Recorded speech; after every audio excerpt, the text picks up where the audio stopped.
Yeah, no. Like white knuckles. Oh, white. This one? You're okay.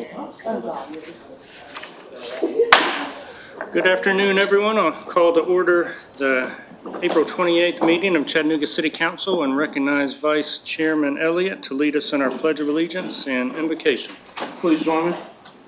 I pledge allegiance to the flag of the United States of America and to the republic for which it stands, one nation, under God, indivisible, with liberty and justice for all.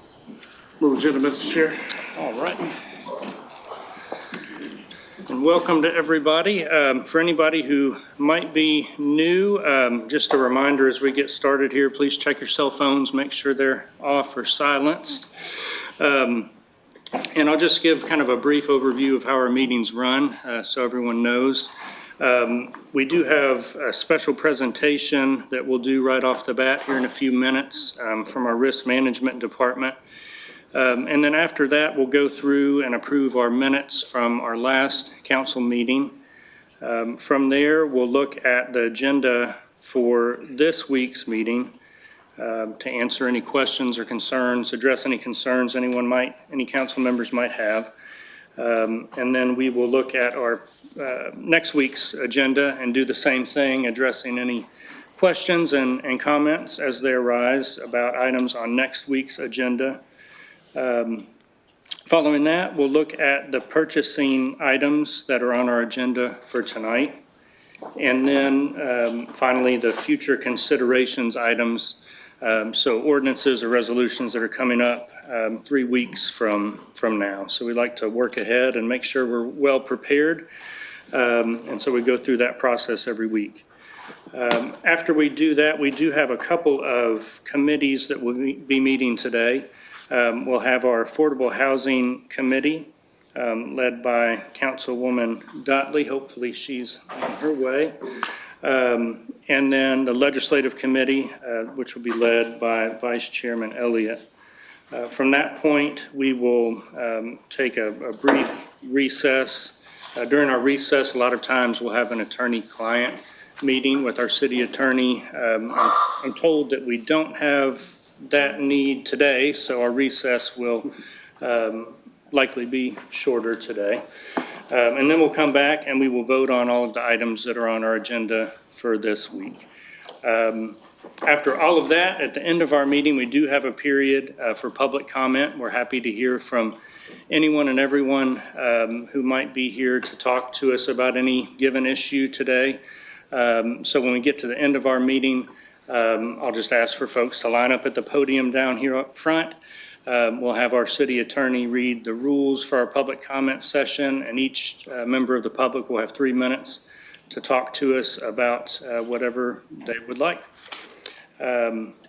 So from there, let us start with our presentation from our Department of Risk Management. Good afternoon, Council. Good afternoon. Greg Wisnap, City Risk Officer since December 1, 2025. So I've been in it for a while and I've enjoyed it. Can't wait for more. When risk became a standalone department, it gave risk a seat at the table, which is very important for the risk department. You should think of us as a consultant and a risk insurance team that minimize financial losses and physical hazards. We protect and prevent both human and financial losses. The risk team is here to ensure safety of our employees, citizens, and our tourists, since we have so many of them here in the scenic city. The risk team's goal is for everyone to go home the same way they come to work every day. We want to treat them like family members. We want to make sure they go home just like everybody else does. Let's shift our safety programs from being sometimes reactive to proactive. That's one thing I really want to push forward, is making sure we move to a proactive environment so we can prevent these injuries and accidents before they ever happen. It's very important. And some of the tools that I'll talk about today will make an impression on how we're going to be able to do that moving forward. let the taxpayers' dollars do everything they can to keep our trucks, our employees out there on the road instead of having them possibly involved in an accident that would keep that truck off the road. So we want to do everything we can to make sure those things are happening. The risk team pursues subrogation. Make sure I keep up with my slide here. Subrogation aggressively. In 2024, we recovered $243,000. In 2025, recovered $126,000. And remember, sometimes these accidents are not fully developed. So that means recovery from 2025 will still be coming in as we move forward. So sometimes it's 6 months, sometimes it's a year before we recover some of those funds. So we'll see that as we continue on. Alacrity and Recovery Solutions is a subrogation company that we've partnered with to be able to help us recover more and more money from third parties. In 2025, we negotiated lower insurance premiums with a savings of $262,000. So when we go to market with our insurance, we've got our broker and we sit in there and we talk about, he helps us work on all the different types of insurance carriers that are out there and lets us come in with the lowest cost so we can save money in that area. For example, one settlement negotiation included a $53,000 auto claim. The demand was $53,000, but we were able to settle it at $45,000, which is, it's a fair and consistent process of how we go through handling those claims. And they do, my team does a very good job, I think. Currently, COIs are handled by each department. Risk management is proposing to bring them all into one digitized system. You'll hear me talk about digitizing the enterprise. I'd love for us to move more and more closer to using electronic programs that can help us share all this information across the board. The COIs, basically certificate of insurance. Let me explain that a little bit. Every vendor, every contractor has to have a COI. Basically, it's a layer of insurance required by each vendor and contractor. So the vendor or the contractor has responsibilities if we incur liability with possible litigation. So that helps protect us as a city, making sure that they have the right coverages and items in place before they ever come on our property, before the vendor goes out and serves food at a event we may have downtown. Oh, I'm really sorry got behind on my slides. There we go. Employee safety and compliance. Safety upgrades today. Police got key fobs, which helped them get in and out of their vehicles quicker. Landfill security. We made a big difference out there helping secure the landfill. We have watercraft insurance, drone insurance, IOD policy upgrade that was passed here a few weeks ago, and 28 cameras in our trucks. I really want to talk about these cameras. You'll hear me more talk about them in just a few minutes. Some of the safety upgrades that we are working on, that we're proposing, are some better, comfortable seat belts for some of our IOD trucks. For instance, our trash trucks, recycle trucks, the leaf trucks. When I rode on them doing a ride along, I found out that the drivers are not as comfortable as they could be, and by putting a safety latch on them, it would keep them comfortable during the day and help them maintain wearing that seat belt all day. Also, some of the things we're looking at are fall protection at our Amnicola Fleet Shop, manhole cover, mechanical remover. Instead of our guys being out there and picking up those 200-pound manholes with basically a crowbar and a shovel, that we would come up with a system that would pick those things up with a magnet, move them out of the way so they would never have to touch them with their hands. Another thing we're looking at, I've been riding with the fire department. There's some areas I think we need to look at possibly getting tiller fire trucks to be able to maneuver in some of those areas. We got some really tight spaces. We want to work on a citywide MSDS program. That's our chemicals that we use in all of our different areas, like for instance in the fleet maintenance shops. We're working on an online safety training vector solutions. That's actually on the agenda today. And then the MVR monitoring and quarterly safety campaigns. Some of the ride-alongs we've done is with fire, police, leaf trucks, garbage trucks.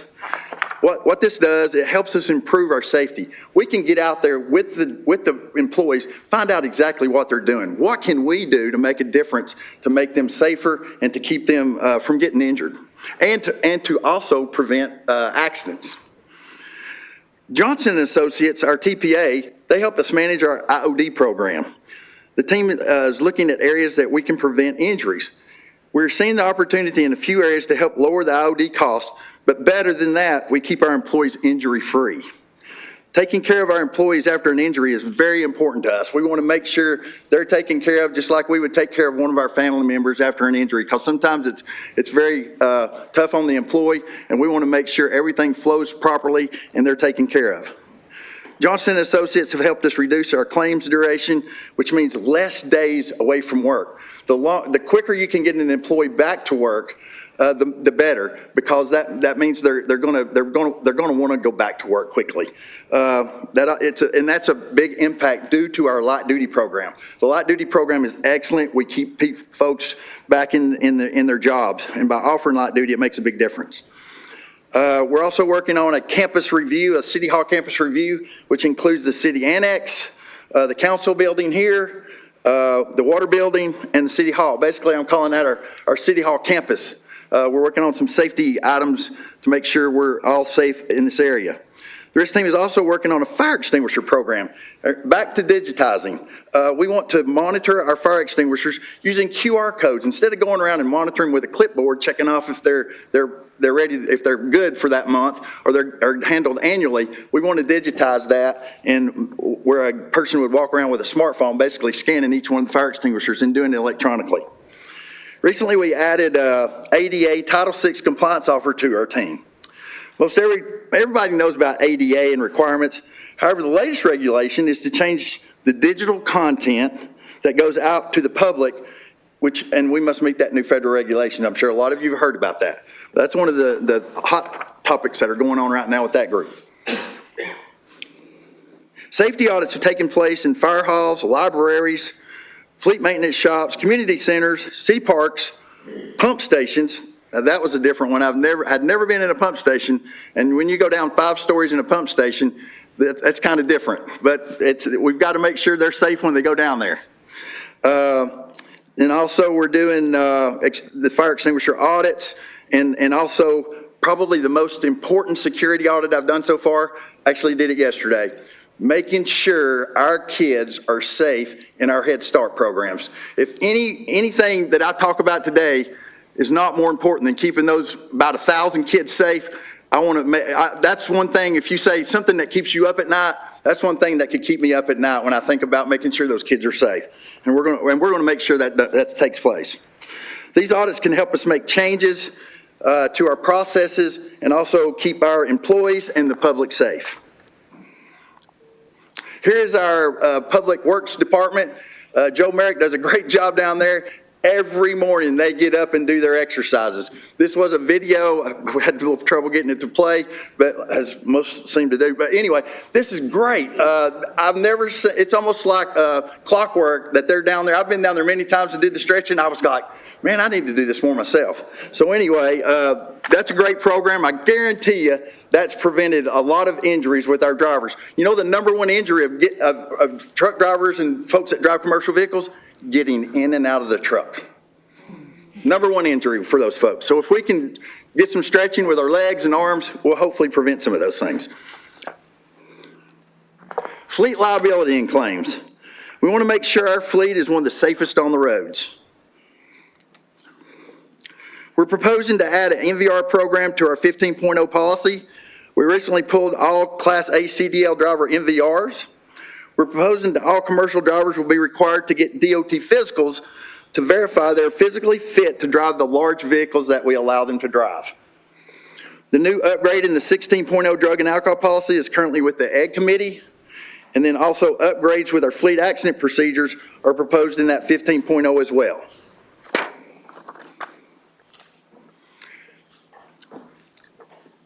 Let me go back one. Keep going, driver oversight. The take-home vehicle program is being upgraded in the 15.0 policy as well. We'll include most of the recommendations, almost all recommendations from the audit team. The risk management will be responsible for running MVRs, tracking insurance requirements, and handling all accidents that the take-home vehicle program has. Cameras are a vital tool for us to improve the safety of our fleet. I've been dealing with cameras for about the last 5 years, And to be in where I've been, it's probably the cameras in trucks are the best tool I've ever seen to help a driver with maybe possibly with habits that they may have. It's incredible. You can bring a driver in, do a little coaching with them. It's amazing what you can do with those cameras. Not only coaching drivers. A lot of people think, well, we're going to use the cameras to say, oh, was that accident preventable or was that accident non-preventable? The best tool that you can use with those cameras is coaching your drivers, helping them become even safer drivers. We're also implementing a metric, accidents per million miles. We want to track our accidents with our fleet all the way down to any vehicle, not only commercial vehicles, but all of our vehicles. We want to be able to track that and to be able to set goals using that in the future. We're implementing a citywide online training platform that will be interactive training that is meaningful and impactful for the learner.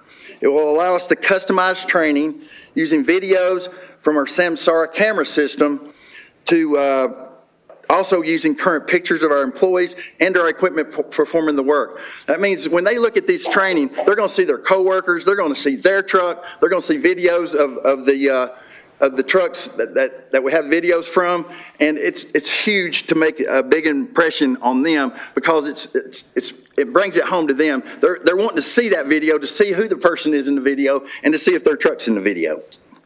Starting in May, we're going to have quarterly safety campaigns. The first one is going to be on heat stress, which is very important to our folks that are outdoors every day, all day. And then also we're proposing to implement a citywide SDS, safety data sheet. That's our chemicals that we use. Digitize that program and bring it all under one umbrella. Telematics.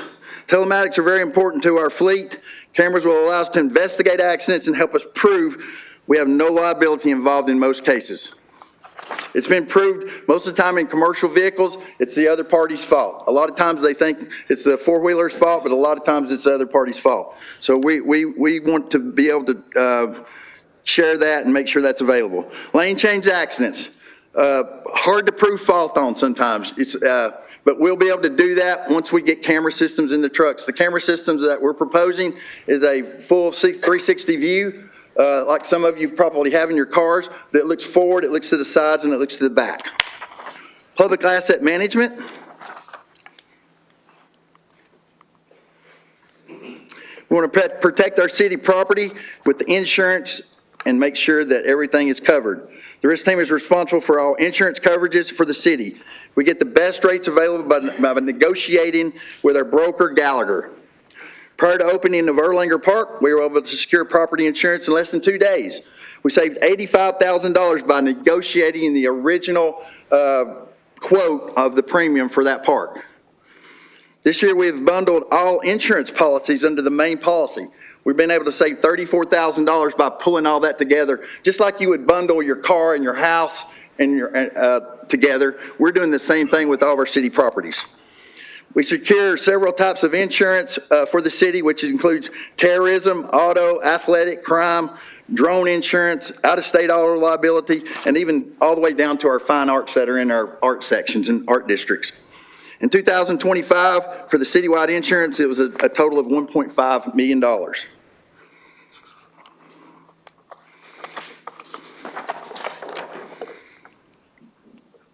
Back again to cameras. We had a video. This camera was actually in one of our city fire department's pickup trucks. As he was driving, this was at the Walmart there near Eastgate. As he was driving down the road, headed toward the Walmart, the car right there to the left pulled square. They ran the stop sign, ran right out in front of him. He T-boned them. The video showed it clear, zero fault of ours. If we didn't have the video, I would have been out at the gas station. I would have been over at the other buildings trying to find video coverage. If we have cameras in our trucks, it's going to save us. It's going to not only save us for liability, but it's going to allow us to help coach drivers as well. I want to make sure I get that point across.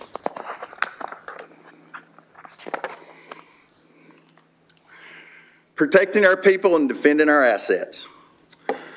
Let's be proactive, not reactive. The risk team requests everyone's help to drive a valued safety culture. The risk team cannot do it alone It's a citywide task. We must all work together. We'll be asking for funds to help digitize the risk management enterprise with cameras in trucks, COIs, MSDS sheets, MVR monitoring, digital online safety training, which is on the agenda for today. We can make our city the safest, most efficient municipality in the country with everyone's help. Thank you. And I will share my our organizational chart with the risk team. Any questions? Yeah, thank you, Greg. I think we do have one from Councilwoman Hill. Greg, thanks for putting this presentation together for us and giving us an update. So we created this department as part of the budget for this year. So this department was funded. Remind me what your total budget is in this department. I don't know that right off the top of my head. I know we were just working on those, but I'll have to get back to you what that is. Kevin, Mandy, do you know what the total budget for the risk department is? I don't know what it is off the top of my head, but. Weston, do you know what the budget is for this department? Thank you. So you listed several, the formation of this department has been important to me as I've served, because what we see behind the scenes is all the times when the city is negotiating injury on duty claims, when we are being sued by people who have been in accidents that have been at the fault of the city. And when Mandy and Mike Anthony brought the idea to us that we needed to create this freestanding risk department, it made a lot of sense to me. So what I'm trying to understand is, are we headed in a meaningful direction? Do we have ROI on this? And the numbers that you shared, I'm interested to know, Weston, do we have that number now? 4.2 million. So you have $4.2 million budget. So far, the examples that you've shared feel kind of small to me. And so I'm hopeful that you have data that can show us some other improvements. Let's see, you said we had, with subrogation, you had 2024 was $245,000 recouped in damages to the city. 2025, we're at half that right now. And we are, let's see, we've got June, July, but we have 1 month left in our fiscal year, and we're half of what we did before we had a risk department. We have settled one auto claim for $8,000 less than what they asked for. And we've saved $34,000 on a $1.5 million insurance spend. So when you start talking about the cameras, the 360, I'm wondering, can you tell us, please, what kind of expense you're expecting for the cameras? What's the capital investment for that versus the ROI that we can expect to see? Okay, on one of the questions that you spoke about, the subrogation. Mm-hmm. Remember that subrogation only, you don't finalize it until the claim comes fully developed. Once the fully developed claim is developed, then you go after your subrogation of what? Because you have loss of use of vehicle, you've got the cost of the vehicle, different things like that. So remember, it may be 6 months before we're recouping some of that just happened in the past few months. So are you saying that it is not reasonable to compare fiscal year to fiscal year? No, ma'am. Okay, so we would expect significant swings from one fiscal year to another on a subrogation. Okay? Yes. And the ROI on the cameras. Yeah, each camera roughly is going to be about $200 or so to have it installed. And then there's a monthly fee of $2.65. I can't remember exactly what that cost is. To monitor, and it depends on the package that you get, because they have several different packages for the monitoring of those vehicles. So I'll say this, the ROI on that is because of the chance of accidents with large trucks And I know here in Tennessee, we cap that at 750,000. But if we cross the state line, we run into the other issues. That's why we got to be careful when our vehicles cross that state line, because Georgia don't have that cap. So and the reason why I'm saying that is it's really hard to always say you got an ROI, but I can tell you from my past experience with these cameras, it's amazing how many times I've been able to say that was a non-preventable accident. And in the past, before cameras were around on vehicles, the settlements were crazy how much we had to pay out because we really didn't know. It was a dart throw. That makes sense. So, how many vehicles do you want to install cameras on? Currently, I would love to be able to put them on out of what we've got 24 right now. We actually have about 450 to 500 commercial vehicles in our public works department.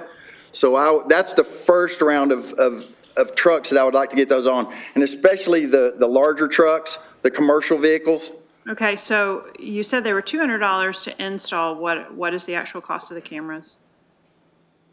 I don't know that off the top of my head right now. Okay, it'd be great to get. I can get that to you. Some numbers on what your expected capital ask is for that.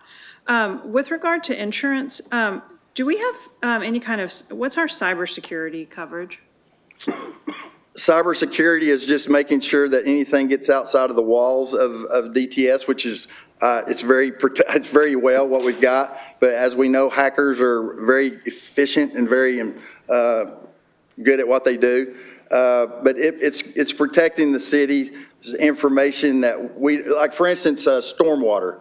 A lot of information that goes in the stormwater, we don't want that information out to the public. So we want to protect that and use it and have an insurance to be able to cover anything that could be damaging to the city as far as loss of funds coming into us. That would be what it would be for. Would that answer your question? So it sounds like, yes, we do have, you're comfortable with our cyber security coverage. Yes. That's something that we've had quite a lot of conversations with DTS. And we were led to believe that was one of our biggest liabilities. Correct. Would you agree, or as you think about the city 3 to 5 years, what are the biggest risks that we've got and how we're preparing for them? I think the biggest risk we have as far as current risk is our vehicles on the road. Okay. Those vehicles on the road that's huge. They're out there with the motoring public. And is that where you have seen that we've had the greatest liability in terms of cost? Yes. Okay.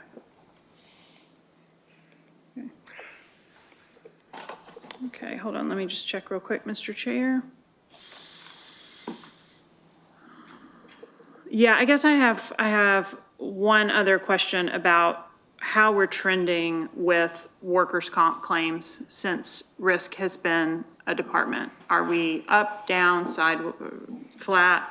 From the numbers I've looked at, we are up, and sometimes those are really tough to control.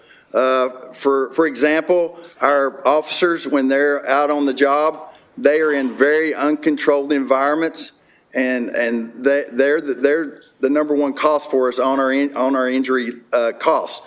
But that's kind of like part of doing the business.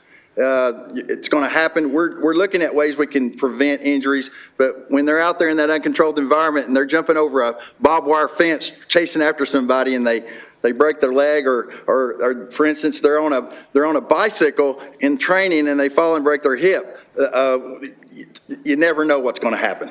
Okay. All right, thank you very much. That's all, Mr. Chair. Okay. Any other questions or comments, council? All right. Thank you very much, Greg. Thank you. All right, council, can I get a motion on the minutes from our previous meeting, please? So moved. All right, minutes will stand as published. Let's look, council, at our items on tonight's agenda. We do have one ordinance on final reading. We have several on first reading. I do intend to take items 8A through D as a package. And then we have item E, which relates to the South Side Cowart Neighborhood Parking District that we'll take individually. Mr. Chair? Yes. So I don't, of ordinances, but also the first three are in District 2, and I do have a question related to item C.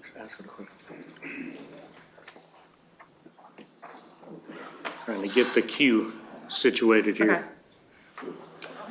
Okay, we should be good. Okay, There we go. okay, thank you. Sorry, I was still green, so I thought I was. Okay, so related to Public Works item C, Jay, this is a tricky item for me, and I think I may need some legal opinion as well. So this right-of-way, we have a recommendation to deny it. And the rationale makes sense on the face of it, that it will create landlocked parcels. The challenge, this area of my district is extraordinarily steep. So this is an unopened right-of-way that has been unopened. It's been platted, I think, for 95 years. Actually, I think longer than that, 130 years. And for the last 95 years, the owners of 1109 Spears have used the first 100 feet of that right-of-way. So it's like we've got this T-shaped thing happening where a driveway on this very steep parcel goes, and then there's this unopened right-of-way that then, in theory, we have these 4 parcels that have not been landlocked because we've had a right-of-way, but it's a 35% grade, and the city doesn't go beyond a 16% or 15% Yes, grade, ma'am. I think. So they're actually kind of landlocked, Ms. Attorney. And so, like, here's an opportunity where if we close it, we open up development for the front side of the street, but legally, are we not allowed to create an official landlocked situation? I need some help with that, because it's like I've got practical and I've got theoretical happening. I'm not sure, Councilwoman Hill, off the top of my head. It's something that our office can look into and follow up with you about.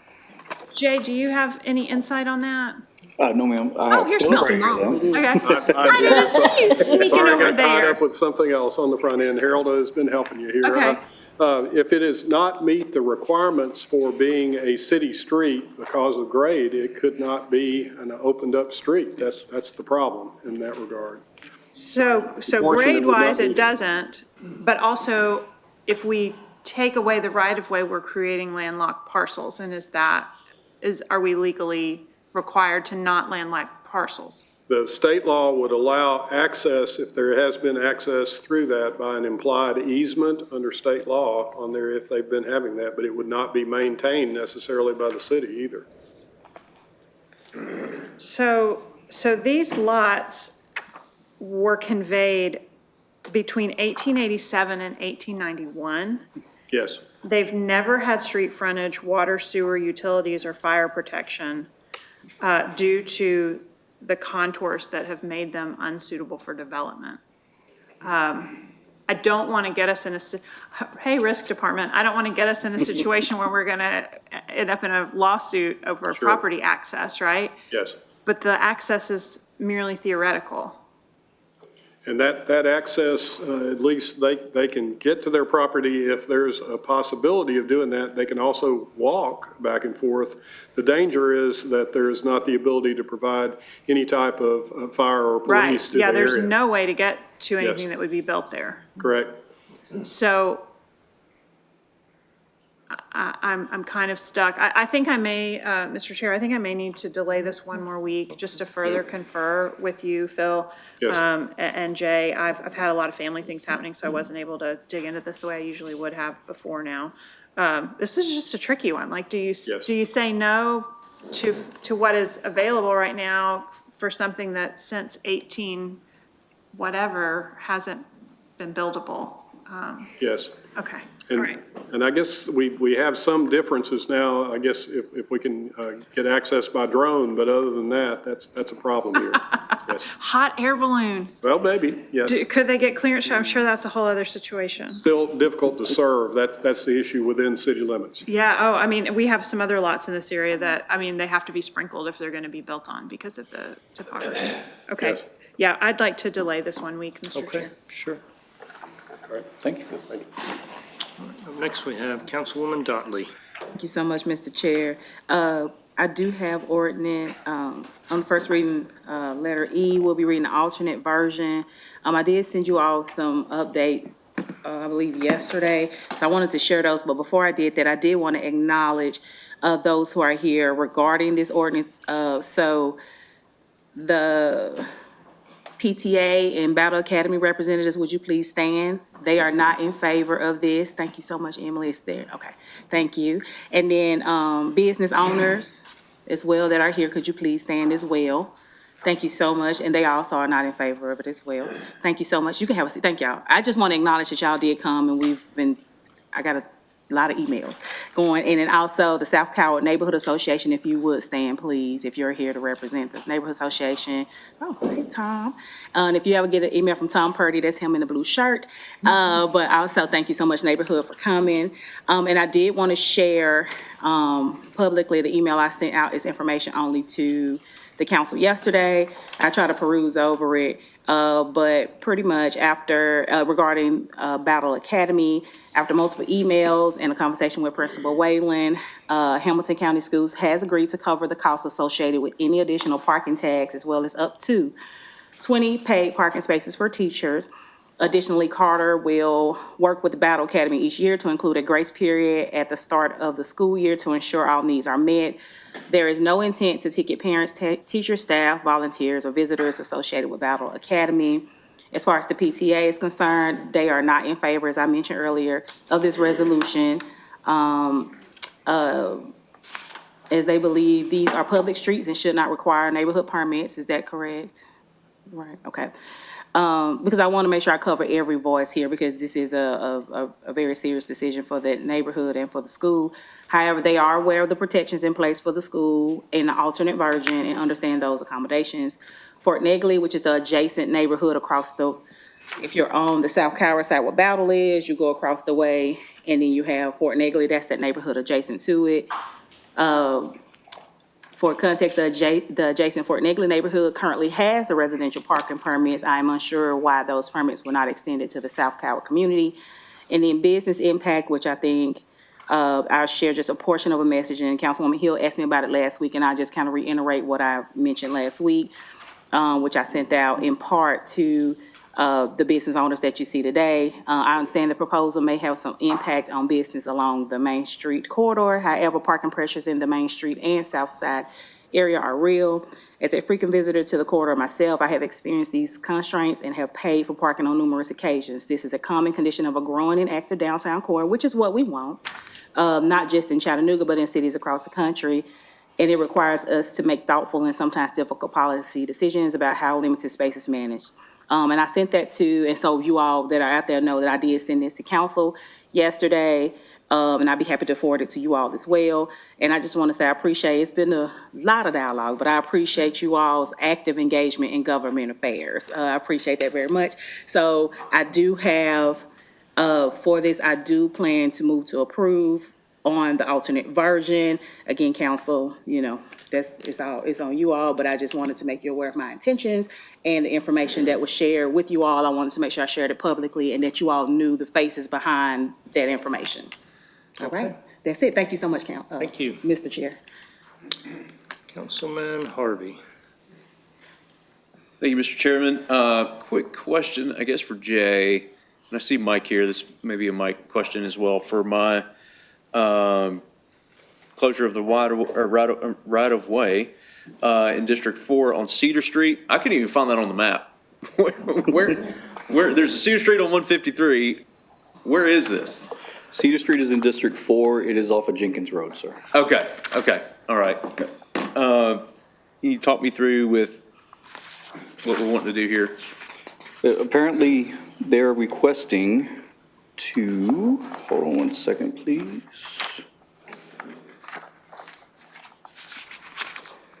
And that's on for next week, just so we're all following along. It's on first read today. Okay, yeah.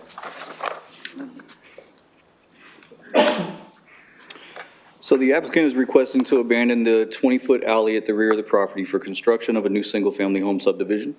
The alley is unopened as was originally platted to be the southern half of a future road, but the remaining right-of-way was never platted or constructed. The western portion of the alley towards Jenkins Road was previously abandoned in 2004, and no parcels will be landlocked. So Planning Commission has recommended approval. Public Work recommends approval, subject to recording of a new plat. And I think that goes in line with the name of the roadway, because it's not an official street. Okay, yeah, that's what I was thinking. So it doesn't even show up on the GIS map, which I thought was weird. So, okay, all right, cool. That's all. Yes, sir. Thank you. You're welcome. Okay. All right, Councilwoman Burrs. Thank you, Mr. Chair. I'm actually going back to the parking ordinance, and I don't know if this is a question for you, Councilwoman Dotley, or someone else, but just some clarifications about the ordinance. It said that this would go into effect in 2 weeks, 2 weeks from the signature, is that correct? Did I read that correctly? Yeah. So it will go, is Brent here? Come on, Brent, come on up with Carter. Yeah. He can give you some better details Okay. about that, but 2 weeks and then kind of the timeline, if it passes, the timeline of kind of how that goes into effect. Yes, ma'am. It would take us at least a month to get the signs up, so I think we were aiming to start it at the beginning of the school year would be the plan.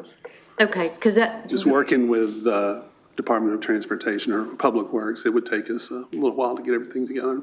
okay, so do we need to change the wording in the ordinance then? Does it say, I thought I saw, you got it pulled up? Shall take 2 weeks from and after it's passed. It's not necessarily, because the 2 weeks after it passes, then they still have, maybe another 2 to 3 weeks until it's actually started. So it probably wouldn't start till June-ish, maybe mid-June, something to that effect, because they still have to get the processes in place. Okay, so then I guess I'm thinking in terms of, you think when schools are starting out, that's the best time to reach parents and to activate something new? Yes.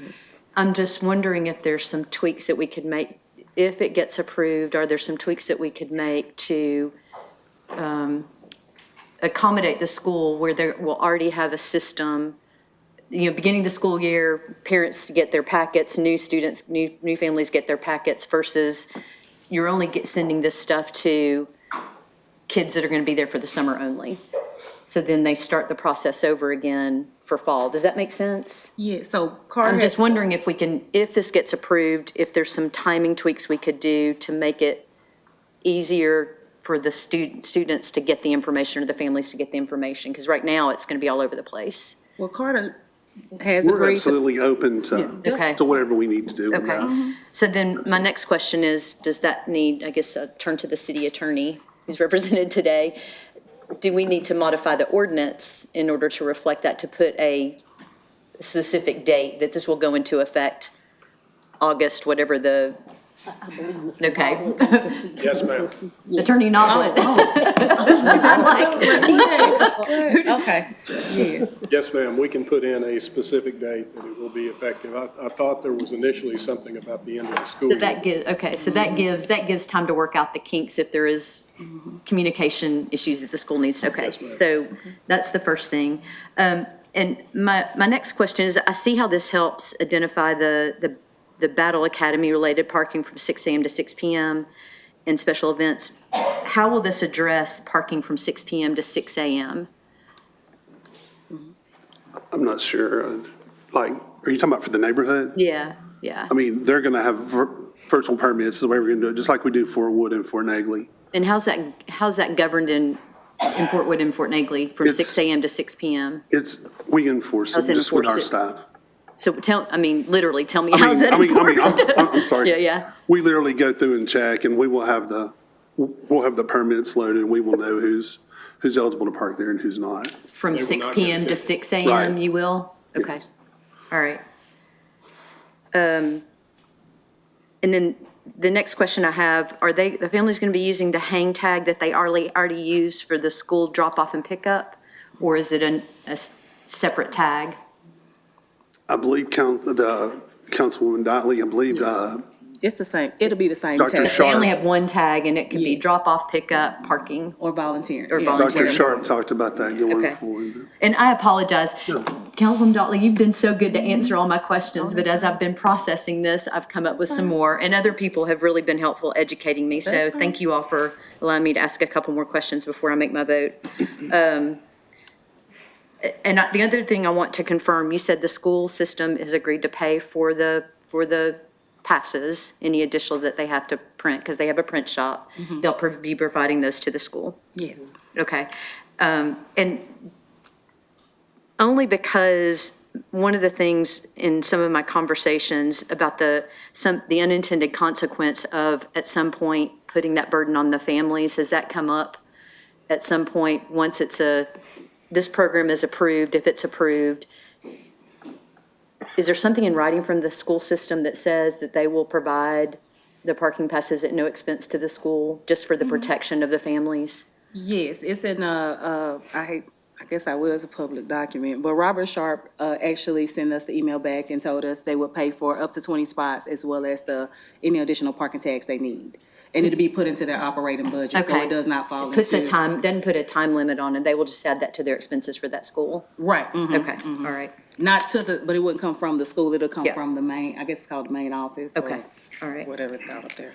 Thank you, everyone, for accommodating my questions. That's all, Mr. Chair. Thank you, Brad, thank you, Bill. Thank you. Vice Chair Elliott.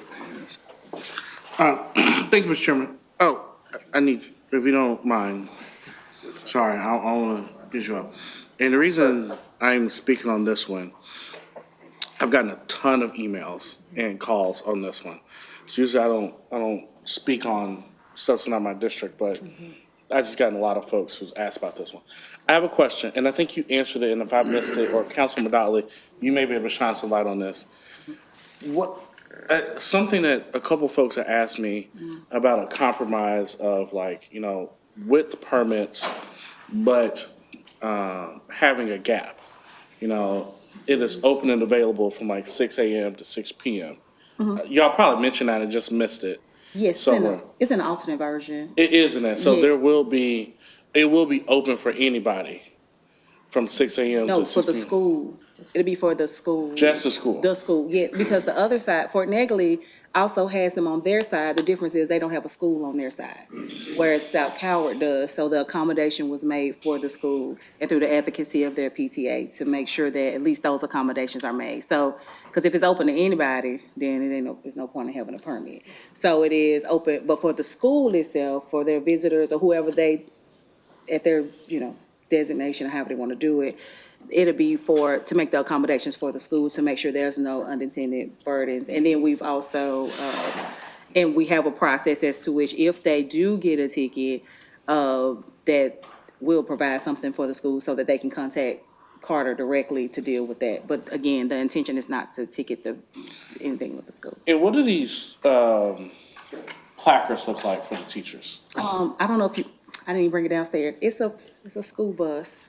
It's a school bus you hang up in the dash, and then it'll have the school year on it. I don't have one. Just like you normally have for car line Yeah, pickup. it's car I line. imagine. Yeah, it's like a car line pickup thing. Because this is something that someone tossed out as well. This may be a question for you and Carter.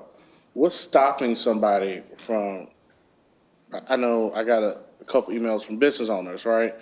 And some of the employees, I think that was some of the concerns that some of the residents had as well. You have employees who may work in adjacent businesses. What's stopping them from creating their own look-alike and just hanging it up there? I know it's funny, but it's also a legit question. It kind of also defeats the purpose as well. If it's just a simple placard, you can just plop up there and say, hey, I have mine too. I don't know. I guess some people are just scandalous like that. But generally, that's the place. You get the school has theirs, and then for the neighborhood, it's actually by license plate, right? So they have to register their license plate. And they get the sticker. I don't think it's a sticker, is it? No, It'll it's just be a license virtual. plate. Kind of how It's a we are. virtual permit. Oh, okay. Yeah, like, Okay. I will say this.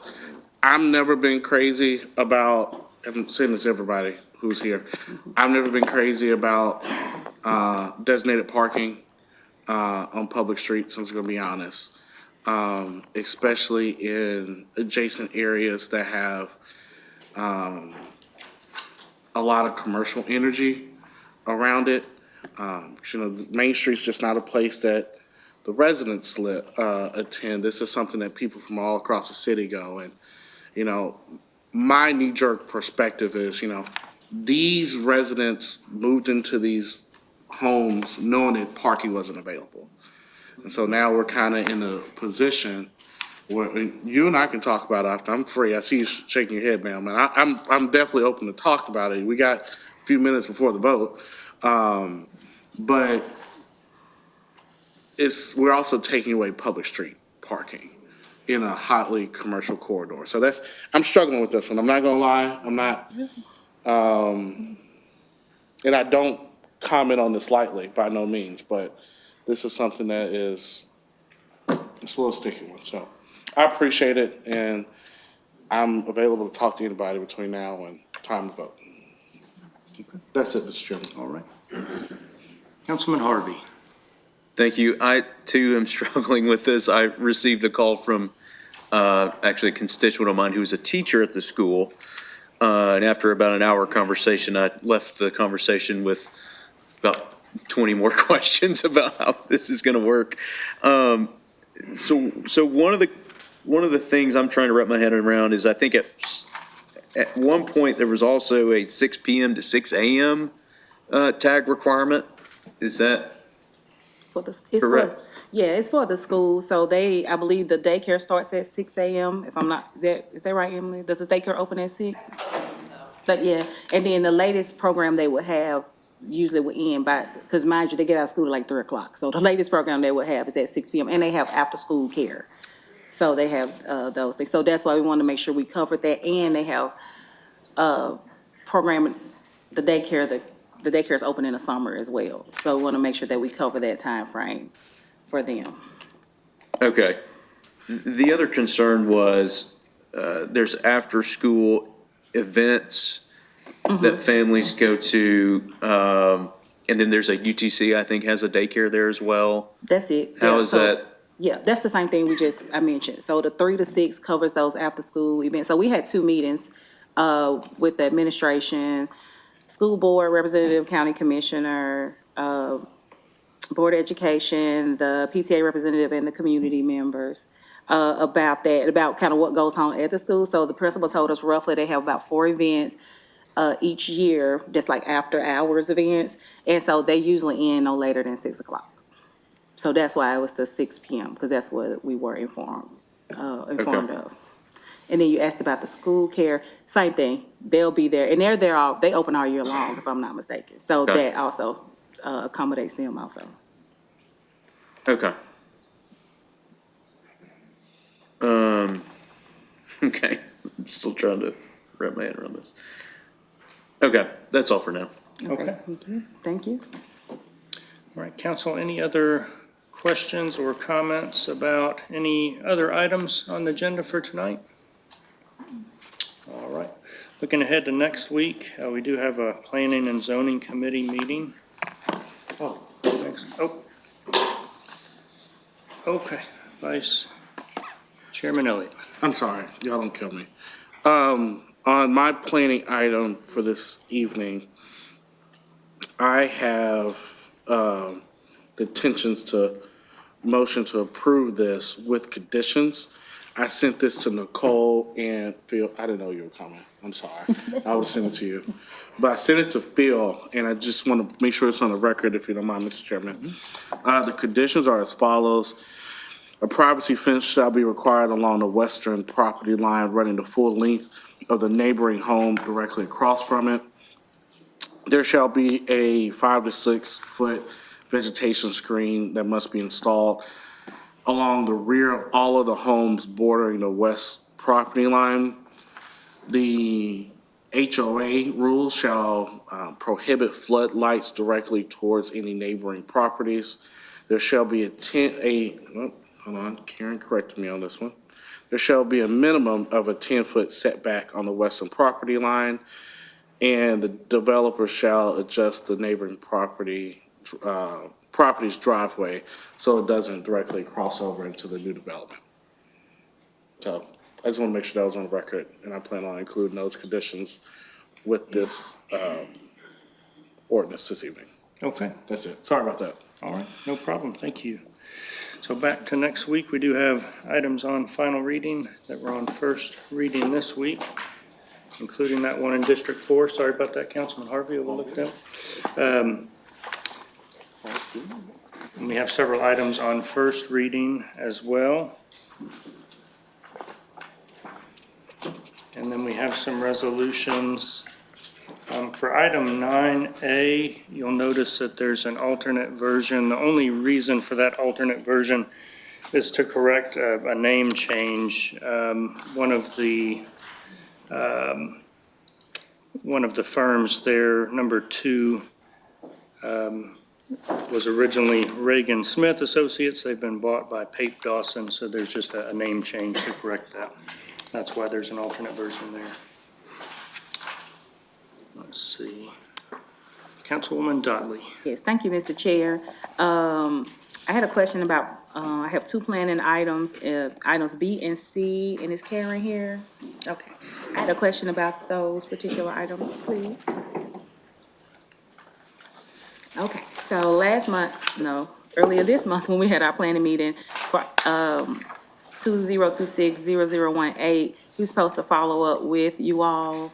Did he ever follow up at all? We did follow up, and they had scheduled I believe it confirmed they had scheduled a pre-submittal meeting, because this had gotten pushed out and gave him the revised date, but I will confirm the outcomes of that and that has happened. Okay, so I'll probably defer that one. And then for item C, I just want to make the council aware, I may defer that one as well. We have a neighborhood meeting on site Monday, and so depending on what comes out of that, I may need to amend or defer that one, but I'll follow up. And I'll follow up on the other item to confirm the action from pre-submittal. Okay, that works. Thank you, Karen. Thank you. Mr. Chair. Okay. Council, any other questions or comments about items on next week's agenda? All right, let's look at the purchases for this evening. Any questions on the purchases?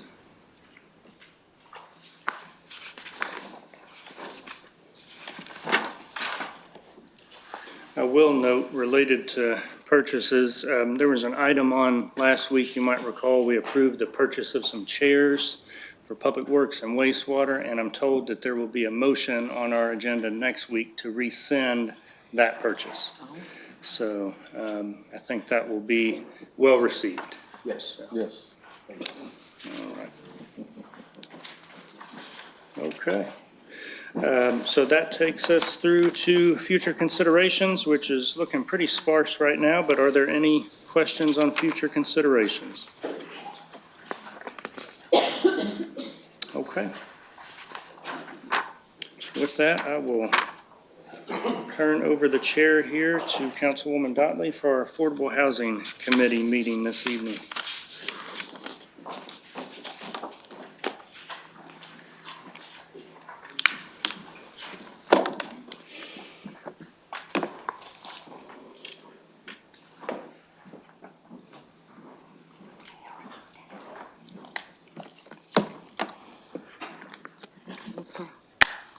All right, council, I call out Affordable Housing Committee meeting to order.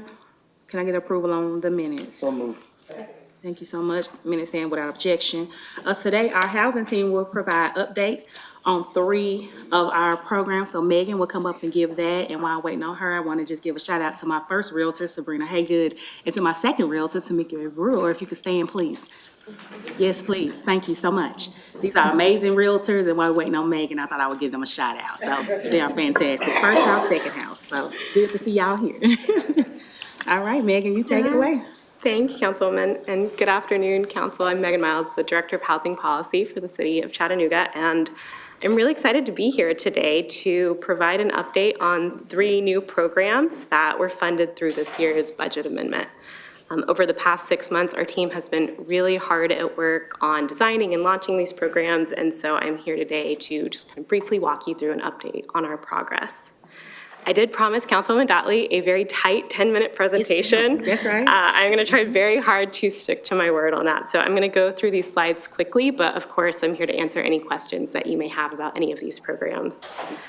Before diving in, though, I do want to briefly frame how we approach this work and how we think about program design generally, because the first thing I want to say is there's no one-size-fits-all or silver bullet solution to our affordable housing crisis.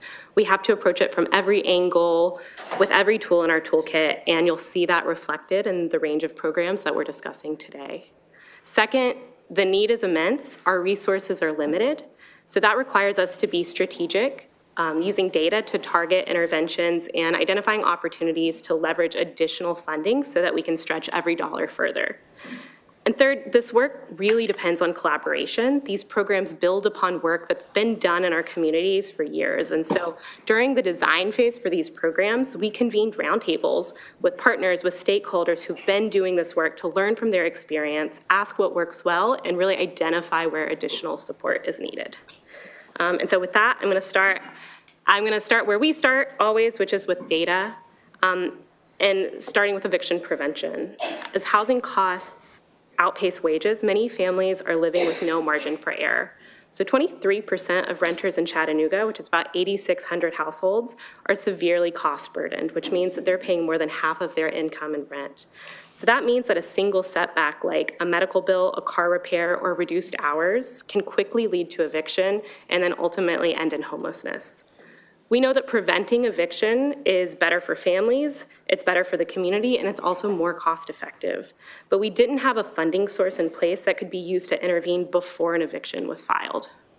And so with our eviction prevention initiative, we've taken a three-pronged approach to kind of looking at this issue. First, we provide legal support through a partnership with legal aid to help level the playing field in eviction court, because most landlords have attorneys and most tenants don't. And as you can imagine, that often results in imbalanced outcomes for tenants. We also have created a brand new flexible rental assistance fund designed for early intervention that can support families as they navigate a crisis.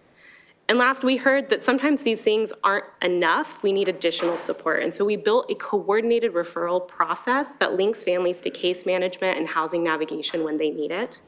That allows us to better address the underlying cause of whatever that crisis was, and to help those families work towards longer-term stability.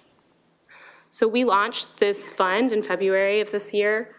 Since then, we've supported 89 families who might have otherwise fallen into homelessness. Our average assistance amount is about $3,000. Half of those families just about had children, and nearly half were actively employed at the moment.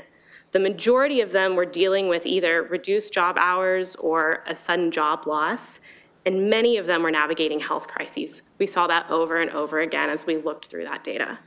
Often these crises are compounding, and we see how quickly one thing can lead to another. And so this program is really there to provide that timely support to prevent a short-term crisis from spiraling into long-term homelessness.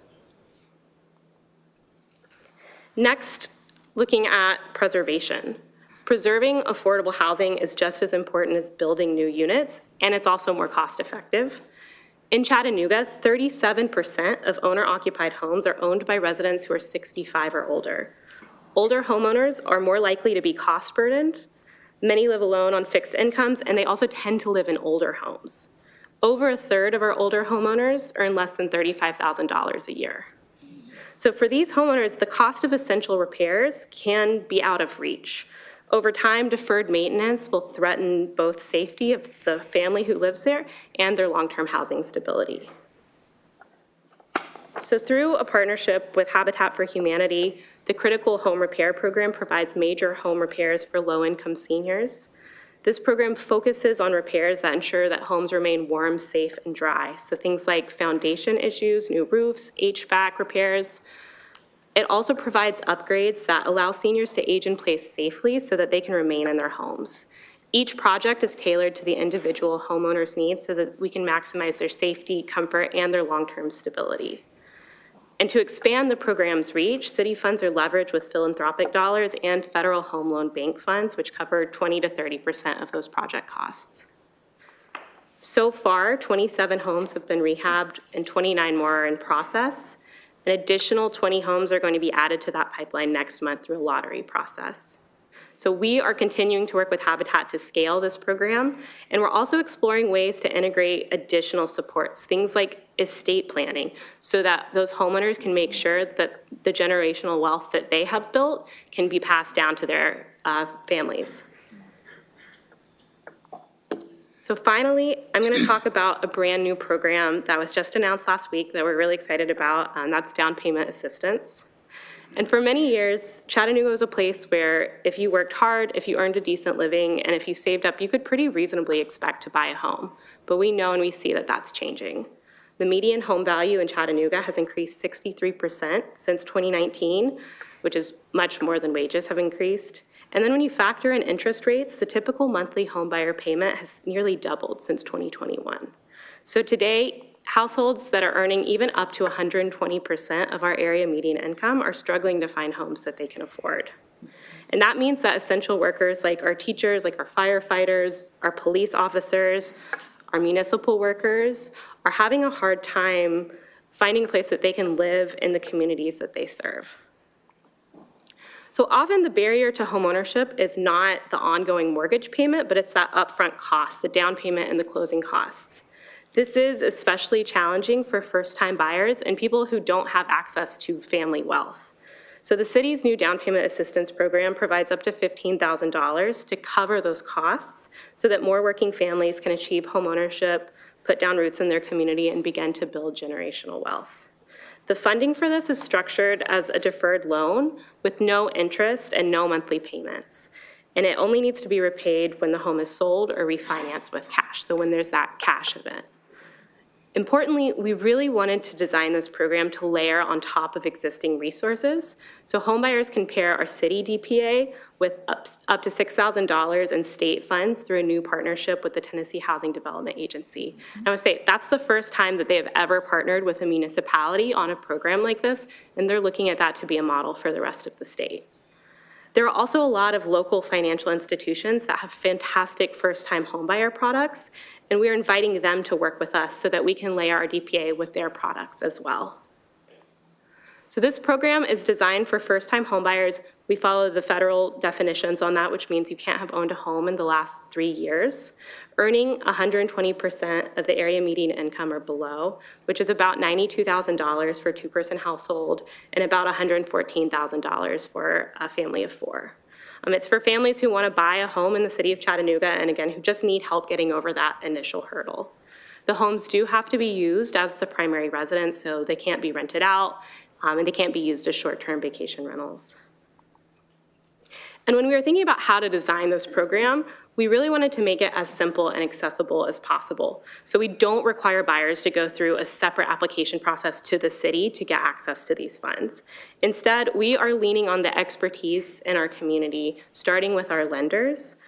So home buyers will go through a participating lender, just like in a typical home buying process, who is going to screen them for the program eligibility and determine the amount of assistance that they need. The lender handles the underwriting, and they work with the city to make sure that that home buyer is eligible for the program. Then the assistance is applied at closing. So we are right now in the process of onboarding lenders. We're doing training for them in the middle of May, and then we'll post a list of those participating lenders by the end of the month. We know people have a lot of questions about this program. We've been getting calls all week long. We're really excited about it. And so we are also going to be hosting a series of information sessions to connect residents with this opportunity. We're doing specific sessions for police and fire personnel and for teachers. With police and fire, we have THDA coming out to talk about their specific mortgage products as well that can work for those groups. And so we're really excited about these, and we will continue to offer more information sessions in the community throughout the summer. We have a website, which is chattanooga.gov/DPA. I just found out you can make a short URL for a program, which is really exciting for me. And we're going to be posting all of our program updates there, including that list of participating lenders once they're approved. like I said, we're going to continue to add information sessions. Any new information is going to be on that website, so keep it bookmarked and continue to check back.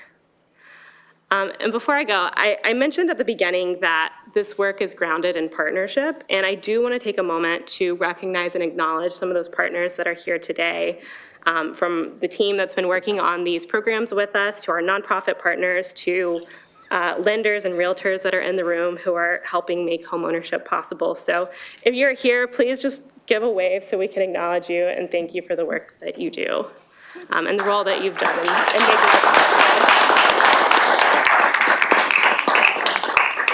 So with that, I am happy to answer any questions. Yeah, so thank you so much. We do have quite a few questions here. Okay, let's so get into it. Yeah, so we will start with Vice Chair Elliott. No question. I just want to say thank you. This is huge. I know there's oftentimes a lot of pressure on your office, and y'all get pulled a million and one different ways. But this is has potential to be incredibly impactful for a lot of people. And so I just want to say thank you, and I hope we can do our part to push our people to take advantage of this as much as possible. So that's it. Just short and sweet, just thank you. Thank you, Councilman. And thank you to the council, because you're the ones who approved the funding to do this. And so we need you and appreciate your support on this. Okay, right, thank you, Vice Chair Elliott. Councilman Harvey. Thank you, Madam Chair. Thank you, Megan, for being here. I want to go back to one of the slides. I think it was on the eviction prevention program. One of the points was 44% are actively employed. That leaves 56% who are not actively employed. Can you tell me, like, what's going on with those folks? Are they seniors? Are they disabled? Yeah, so a lot of those people are, when I say actively employed, it means kind of like throughout this process of applying for the funding. Many of the people who aren't actively employed were recently employed and just experienced a sudden job loss. Or they were people who were going through a health crisis and had to give up employment for that reason. So we saw quite a few instances of that. There are a handful of people that have come through who are on Social Security or Social Security disability as well. But the vast majority, if they are not actively working while they're going through this process, were working very recently, and the loss of the job is what caused their financial crisis. Okay. But that's the good thing about the case management, is that they can work with that family and get them connected to additional resources. So it's not just this ends in court, which even avoiding eviction is a fantastic outcome for a client, but we also know that there's additional supports that they may need. I'll shout out our Office of Family Empowerment, who has a really fantastic program to help clients, and then our case managers at the Office of Homelessness and Supportive Housing have also been really fantastic about helping families kind of find those supports that they need. Okay. Yeah, that was my next question, is are we providing help for those folks to get a job? Because obviously if it's just a one-time, here you go, it's not going to help so much if they don't have a perpetual, job to help them. Yeah, absolutely. And again, a lot of what we're finding is that there may be just a sudden health crisis that caused that reduction in hours. We saw quite a few, you might see from this list, pregnancies that resulted in a crisis here. And some of that was reduced hours because someone had a baby.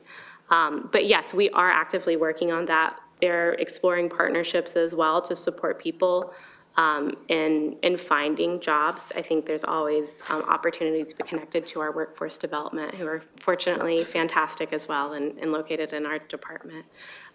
But yes, that was the number one thing we heard when we were kind of planning for this program and convening our roundtable of partners, is that we really needed those referrals and we needed that support that went across legal and funding and case management, that you couldn't just solve this issue with one of those things. Yeah. Do we have safeguards in place to require folks to look for employment if they're not employed? Just frankly, I think it's a little unfair to the mom of three who's working two jobs and busting it, who arguably deserves it more than someone who's like, I'll look for a job next week, Yeah, so one of the things that our case managers are looking at, and one of the things that's part of this application, is this is a targeted program, and it's really designed to help people that are in that short-term crisis. So they're evaluating, can this person be sustainably housed? We don't have the resources to support paying someone's rent for a year. In the past, when we had ARPA funding, there was a lot more funding available that could support more extensive back rent. And that was in response to the COVID pandemic when there's a different circumstance. But we know with limited city funds, we have to be really targeted in how we approach this. And so our case managers and our navigators are looking at that process and seeing what's the opportunity here. Is this person going to be able to be sustainably housed after this? And that's part of the factor of, can we, support them with this funding, or do we need to look for a different resource for them? Okay, thank you. All right, thank you, Councilman Harvey. Moving on to Councilwoman Burrs. Thank you, Madam Chair. Thank you, Megan. Yeah. You all have a big job to do, and you've covered a lot of bases. I have a question about the down payment assistance program. Can you go back to the slide?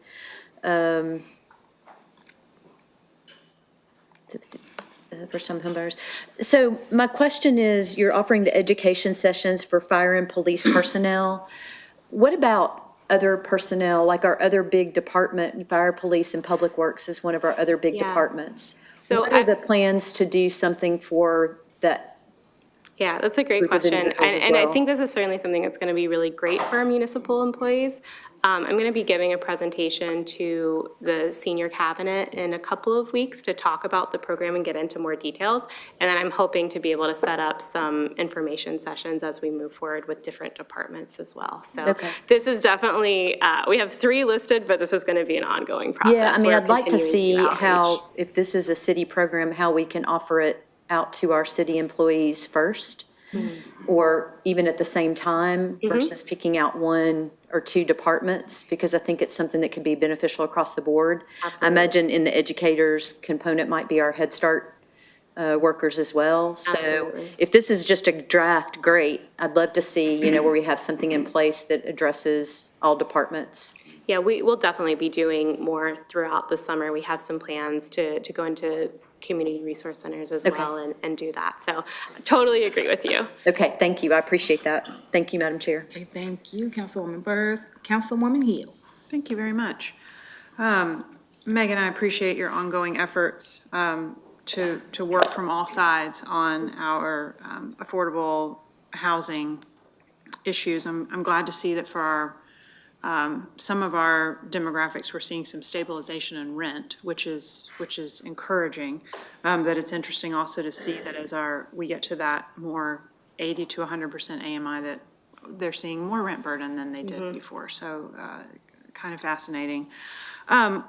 You and I have emailed and spoken about some of this. The down payment assistance program, on the face of it, I think it's something that could really help with wealth generation for families. But a challenge that I have with any type of down payment assistance program is the length of the grant. And the reality that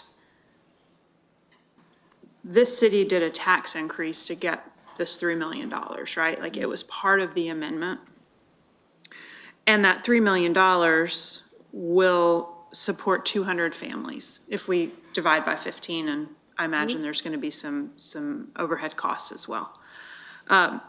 And we know we need thousands of units of long-term affordable housing, right? I mean, we have families in neighborhoods who bought their house 35 years ago, and that's a great example of a long-term affordable product, right? Like, you get in your house, you pay your mortgage, you stay.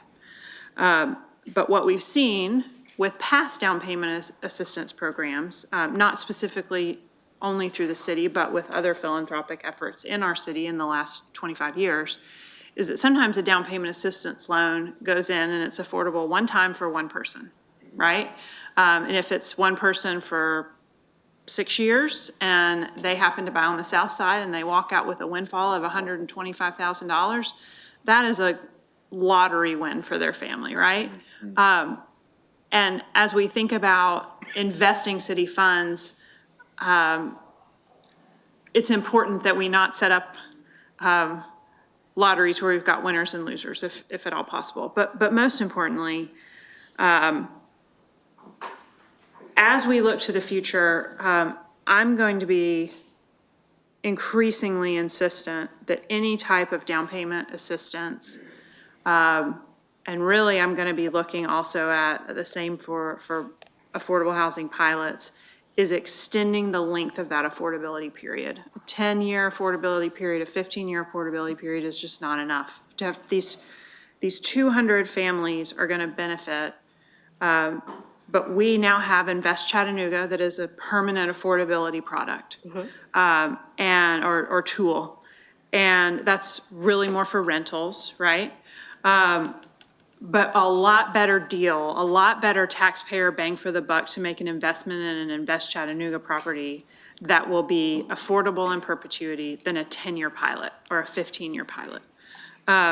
The same goes for this council. We had a strategic planning where we heard from a group that was examining the potential of creating a land trust. The city, a community land trust, the city has put in twice for multi-million-dollar grants to start a land trust, and we haven't won one, but this is something that now there's a formation of a board for the Tennessee Valley Community Land Trust, and that would allow property to be held in perpetuity affordably. So if a $15,000 down payment assistance grant went into a home for a first responder, they would have some type of shared equity. They would sell that house, but that house would then 7 years from now still be affordable for somebody who was a first responder, right? That to me is a generation after generation win. You know, I just talked about a street closure in my district that is 135 years old. We need to be thinking that long term. And so, Megan, you and I have talked about the fact that this can be stacked into a land trust purchase, and this land trust is just in its very nascent phases. I believe Vice Chairman Elliott is on the board for that, so thank you for your service there, sir. But I think any kind of down payment assistance or any type of subsidy dollar that this city invests, we have got to be tightening up our expectations that it be a long-term, a permanently affordable tool. Because when these loans come out in 30 years, if somebody sells it in 10 years, $15,000 in 10 years, our gap for housing is going to be $75,000. Well, we've got a gap of $80,000 on a given day between what the area median family can afford and what the house sells for, right? So we've got our new Chattanooga Realtors numbers. The gap persists. So if it's $80,000 now, we're going to be reasonably at a $150,000 gap in the next 10 years. And that $15,000 zero interest is going to be like baby money. That's just not going to get us there, right? So please hear that, and as encouragement to just squeeze and squeeze. I love that you have worked with THGA to be able to start stacking. And I think it's exciting that we've got area lenders who have products that they bring to the table, because even, that gap, we're talking 15,000, but you're getting to 21,000, but you've still got an $80,000 gap potentially. So there's a lot of space to get to when we're talking about a $340,000 house, what your down payment needs to be. Thank you. I can't wait till you start bringing me assistance related to permanent affordability for homeownership, because that is when we're really going to be able as a council to know we've done something that I think has helped not just this generation, but 2, 3, 4 generations forward. Thank you. That's all, Madam Chair. All right, thank you so much, Councilwoman Hill. Next, we have Councilwoman Knoll, followed by Councilman Clark. Thank you, Madam Chair. Actually, Megan has already answered my 3 questions. I do want to throw out there that legal aid, those that are not familiar with it, most people think that it is income-based. It is. But if you're 60 and older, it does not matter about income. So a lot of times they don't know that. But I have received 3 phone calls just last week. And I think I did forward those names on to Mrs. Strong for some assistance as far as repairs for their home. So I'm grateful to see that. And then my only other comment or question to you would be, what are you doing or what do you all have in place? Because when you have something like this, you have a tendency for people to want to come and piggyback on it, to know that they are getting the real deal Holyfield when they're dealing with us instead of those that are kind of piggyback on those. Is there anything in place for that, For the down payment assistance? for the program period? So let me make sure I understand your question a little bit. So piggybacking on what part of it? When you have a program you put forth for affordable housing, for whatever, for financial aid or whatever, you have some people that will come or companies that will come and say, hey, we can give you a better deal here, or we can do this for you instead of. And then they get caught up into something that is not a good thing to be caught up in. Yeah, I hear. So from the lender side, we are working with specific participating lenders. And so we have a pretty strict process there where we're going to be signing participation with each of those lender partners and make sure that they are trained on exactly how we need to administer this program. Okay. But on the other side, we're also requiring a homebuyer education course. And that's something, I would say to any person who's thinking about buying a home generally, who's maybe waiting for our list of participating lenders, go take a homebuyer education course. They are hugely helpful in walking you through this process, which is really complicated.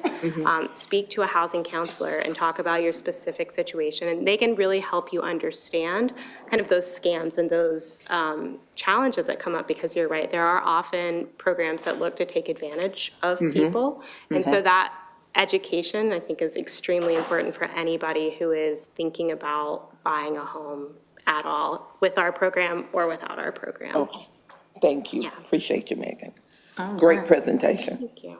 All right, thank you so much, Councilwoman Noah. We have Councilman Clark, followed by Councilman Henderson. Councilman Clark. Thank you, Madam Chair. Megan, thank you so much for this presentation. I cannot stress enough how important this is for communities of people who are coming into the housing market who have never been first-time home owners.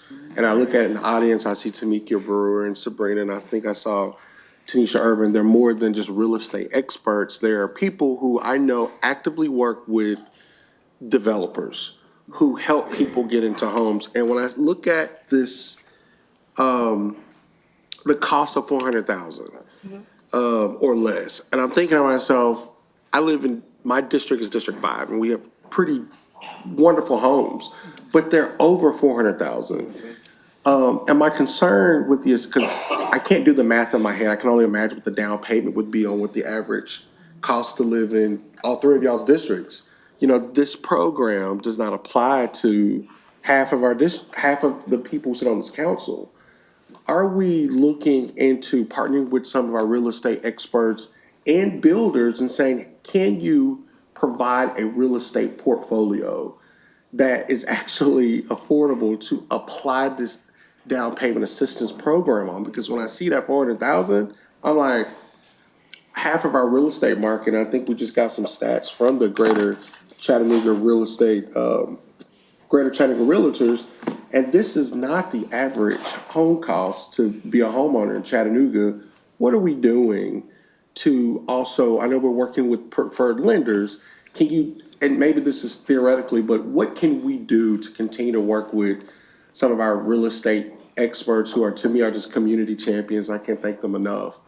But with developers to say, hey, get that price down, so when we do put this percentage on there, it's actually affordable to live, to have this program in my district, because I'm looking at the average home cost. $425, $450 is what it costs to purchase in Washington Hills and Highway 58 in Bonnie Oaks.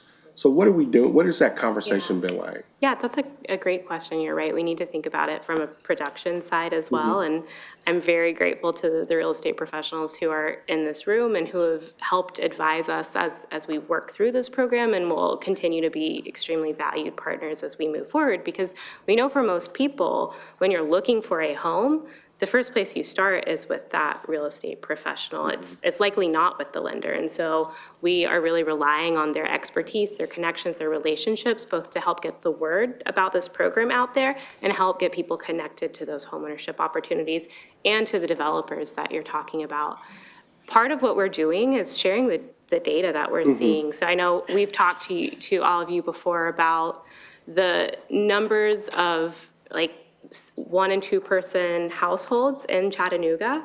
A lot of people didn't know how many 1 and 2 person households we have. And so a lot of our developers are building those larger family homes when we're actually seeing a 14,000 unit gap of 1 bedroom homes. And so we've been having those conversations with developers who are saying, we really need these starter homes. Give us a 2 bedroom home, 1,100 square foot, that's going to naturally be more affordable, that's going to fit in that range and fit under that $400,000 limit. So those conversations are really important. They're absolutely happening. And I'll call on our community to continue pushing for those homes because we know that we really need them. And I'll say just briefly for the $400,000 limit, that's there for a couple of reasons. One is that's what stacks with the THDA loan, so that's their limitation as well. But 2, when we pull the numbers and kind of we're looking at affordability generally, when we were thinking about affordability at 120% AMI, 400,000 is really kind of that upper limit. We wanted to leave it there so that people, who maybe have large families who needed a little bit more space could afford a home under this program, but it's really kind of hits the upper limit of what's affordable for a household at 120% AMI.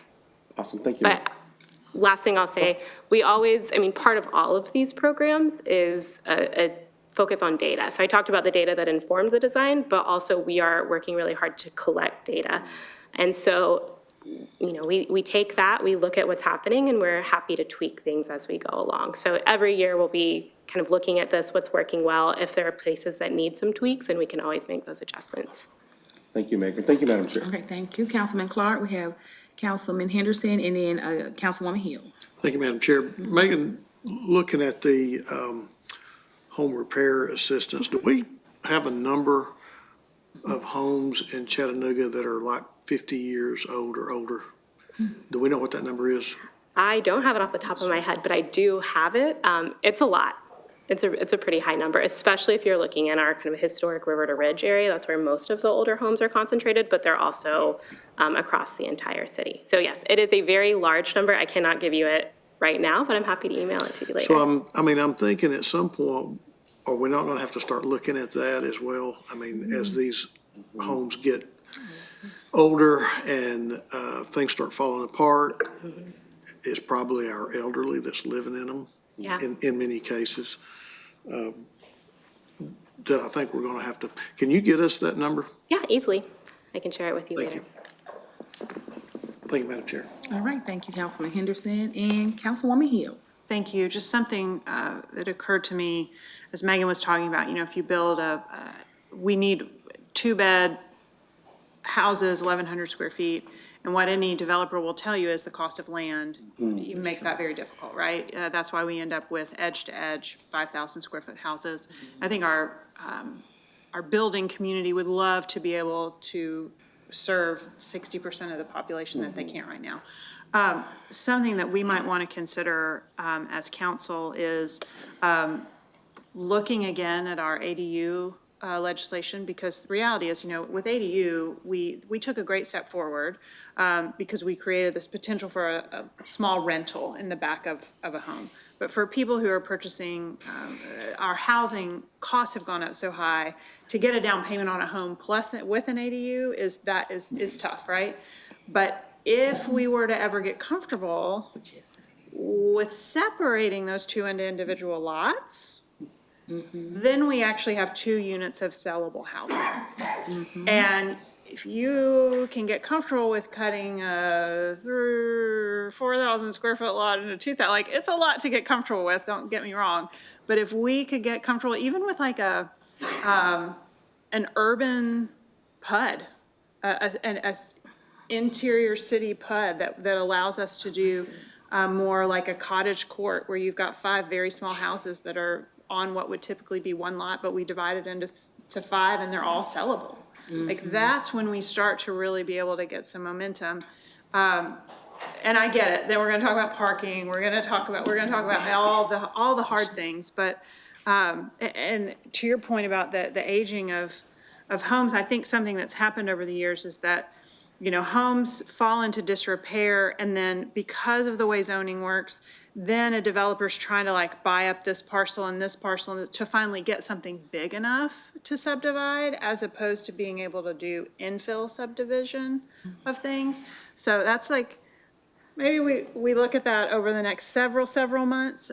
Karen might get hives at RPA to start thinking about something like that. But those are some of the conversations I think we're gonna need to have as it relates to the production side of housing. Thank you, that's all, Madam Chair. I really will stop pushing my line. Well, that's all right. That is a great idea, though, Councilwoman Hill. I like the idea of the urban pub, the inner city pub. I think that'd be great. So thank you so much, Megan. I don't have any more lights. I do want to just say thank you to Emily O'Donnell and the eviction prevention program. I had an issue come up about a month ago with one of my apartment complexes. A lot of people in the complex had got laid off. And so we're facing eviction, and they came out and did an eviction prevention workshop and were able to prevent a lot of evictions. So I am 100% a advocate for this, and I remember Chair Davis mentioned this when we were doing the amendment. So it's definitely working. And I just wanted to acknowledge that, and I acknowledge Chair Davis about that, because that's something that has definitely worked. So with that, I will turn it over to, thank you, Megan. Thank you to all the partners that have come out. Unique Stevens, thank you so much for being here. She's with the Office of Family Empowerment. And with that, I turn it over to legislator.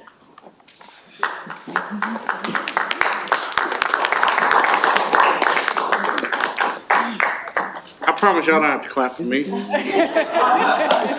right, welcome to our legislative committee meeting today. Can I have a motion on the minutes? All right, I think y'all wanted me for a second. Y'all were a little slow to draw. Well, welcome. We have a special presentation today by my esteemed colleague from District 4, who is going to be presenting an ordinance proposal on landscape architecture. I think a lot of people have been hiding ready for this one, so. Like Little Caesars.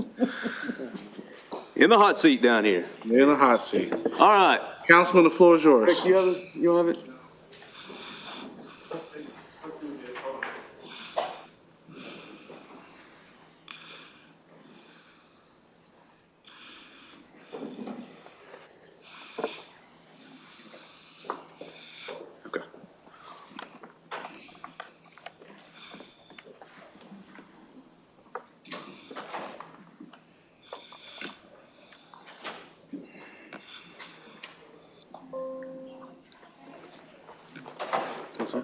I could sing for y'all if y'all wanted to while we wait. We're gonna do an attorney switch real quick. Attorney musical chairs, that's right. Harold could look so much better than Phil. Yeah. Next time. Yeah, probably. Until next time. I didn't mean to keep you up here forever. You ready, sir? Yeah, Rick is gonna put there it is. Here we go. All right. Thank you, Mr. Chairman, for the opportunity to present this to council again. This really comes off of what we were just talking about in our Affordable Housing Committee. You know, when I think about the future, I've got an 8-month-old little girl at home, and I think, how in the world will she be able to afford a house when she gets older? And this may be, this ordinance change may be just a drop in the bucket, but at least it's a drop into helping the affordable housing crisis that we've got. So in short, you may remember, council, the last time we talked about this, I believe, was in strategic planning. Just a brief history on this. Prior to 2 years ago, when the last council changed the zoning regulations. Prior to that, for a little over 20 years, the rule for landscape architecture was that a professional engineer could also submit landscape architect plans. That somehow either got looked over or it got changed nonetheless during the zoning change in the ordinance. And so what this plan does is it accomplishes a couple of things. One, it still obviously includes landscape architects submitting landscape plans in a development. But what it also does is it opens it up to professional engineers, which by Tennessee state law are allowed to do this if they have competency. Competency was the one of the words that we talked about last time. How do we determine who has competency? Well, after many hours of talking with Bill Gore at the Land Development Office and his staff, we have finally come to what I think is a great compromise. And so the change that we made in the last ordinance that I submitted is the professional engineers are still allowed to prepare landscape plans. However, it is at the discretion of the Director of Land Development if they have the competency to prepare the elements of the landscape plan. So again, a professional engineer, if the Director of LDO determines that they have the competency to do this, then they have the ultimate approval on that. What does that look like? Let's say a professional engineer submits plans and the Director of LDO goes, I don't know about this. Then that person would call and perhaps ask for some qualifications or past projects of experience to determine the competency in question for the specific project. So again, I feel like this is a good compromise between what we're trying to accomplish. I'll open for questions, Mr. Chairman. All right.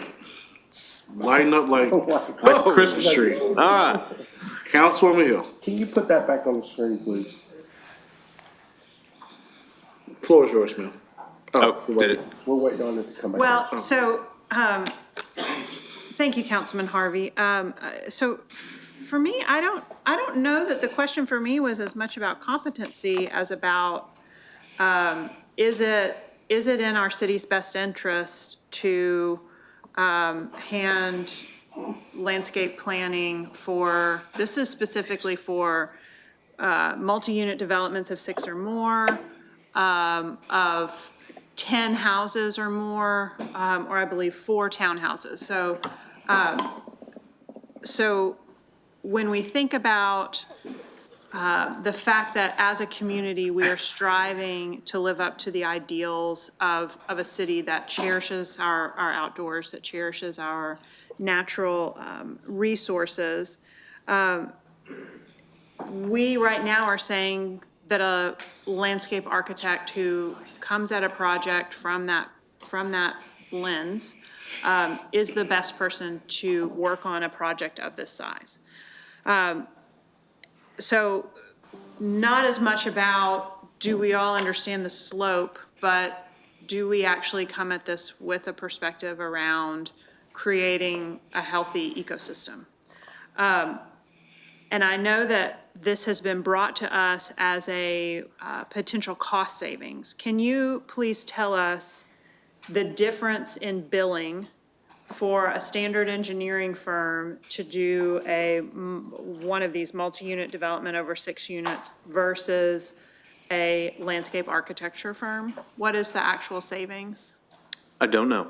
Okay, that would be awesome to find out. No, I can't tell you that, but I'll be glad to. I know our engineers would like to say they're less expensive, but I've yet to see an engineering bill that was inexpensive. Right, yeah. I don't find that they have super low hourly rates compared to other professional organizations, so that would be helpful for me to know. That's all. Okay, yeah, I think in theory, the idea would be, let's use me as an example, the developer doesn't have to hire, in addition to a professional engineer, a landscape architect, if they feel that that professional engineer has the competency to do the landscape plans. So I think it knocks off another, in addition to, I mean, assuming that the professional engineer isn't tacking on a landscape cost to draw these plans, but. I'm sure they are. I'm sure they're billing it as landscape. Yeah, perhaps they hours, are. right? But It's just again, in theory, the idea is you're not having to go out and hiring another person Right, to right. do another Yeah. thing for you. But I mean, you're already having to hire any number of other professionals. You've got to hire an architect, you've got to hire an engineer, you've got, on and on and on. So, so is this one important enough to us as a city, I think becomes, Yeah, sure. becomes the question. And is it actually a cost savings, or is that just a way to try to get it across the finish line? I'd like actual hard numbers on that if I could. Sure. Thank you very much. All right, you good, Councilwoman? Yes, sir. All right, Councilman Clark. Yes, could you go back to the screen with the competency, please? We're on the last page of that. Okay, perfect. Councilman Harvey, one, I want to say thank you for bringing this, and I do support it in partiality. Of course, this has caused quite a conversation amongst us non-developer, engineering type people. We're like, what's the big idea with this? By allowing an engineer to be a part of the landscape architectural community and doing this. So my question to you is the director review of competency. My issue with that is, and this is not a dig at Bill Gore, and I'm looking at Bill Gore because we go back and forth with each other. It's quite hilarious. The director of land development reviews the competency, but based off what criteria? Based off his competency of it, or based off the criteria that is set in place? Or do you have that, has that discussion been had yet? Yeah, sure. If you'll take a look at item 2 under A. Okay. It says that the director may require a registrant to provide a brief statement or qualifications or past project experiences if their competency is in question. So that would be. So, but the review would be solely based off at the discretion of the land development. That's correct. Director. I have some reservation with giving that much authority into that review. And my question is that if we're adding this, I'm thinking there must be some type of extenuating circumstance why an engineer would say, hey, I all of a sudden want to do landscape architecture plans. Can we create a application waiver process to where it is reviewed and submitted by a group of individuals in the event an engineer says, hey, I want to go outside of the scope of what we typically have done, instead of putting that authority into one person? My thoughts would be there must be some type of extenuating circumstance that would need to be put into review by a group of individuals. I don't know what board we could defer that to, but to me, this looks more like a waiver process where one could say, hey, I'm an engineer. Maybe the developer or whoever couldn't find a landscape architect. I'd like to know why you would want to do this outside of people who already specialize in doing it. And perhaps you could explain that in a waiver process as like an application for review by, I don't know, a committee maybe established by the land development director. But that singular authority is a bit questionable to me. Not that I question the director, but just the purpose of why one would like to come outside of to do that. So that would be my suggestion, but I do support this, but I'd like to know if you'd be open to that waiver application process and review by maybe a committee appointed by the land development director. Yeah, sure. That's something I can discuss with Bill and the LEO team and maybe Karen as well. But yeah, that's something we can look into. Sure. Okay. All right. Thank you. Yep. There you go, Councilman Clark. Yes, sir. Thank you, Mr. Chair. Councilwoman Dolly. Okay, thank you so much, Mr. Chair. So Councilman Harvey, so I had a couple of questions. So on this first page, you say either a landscape architect, registered architect, or professional engineer Now, I did a little research when we were gonna look at it earlier, a couple months ago.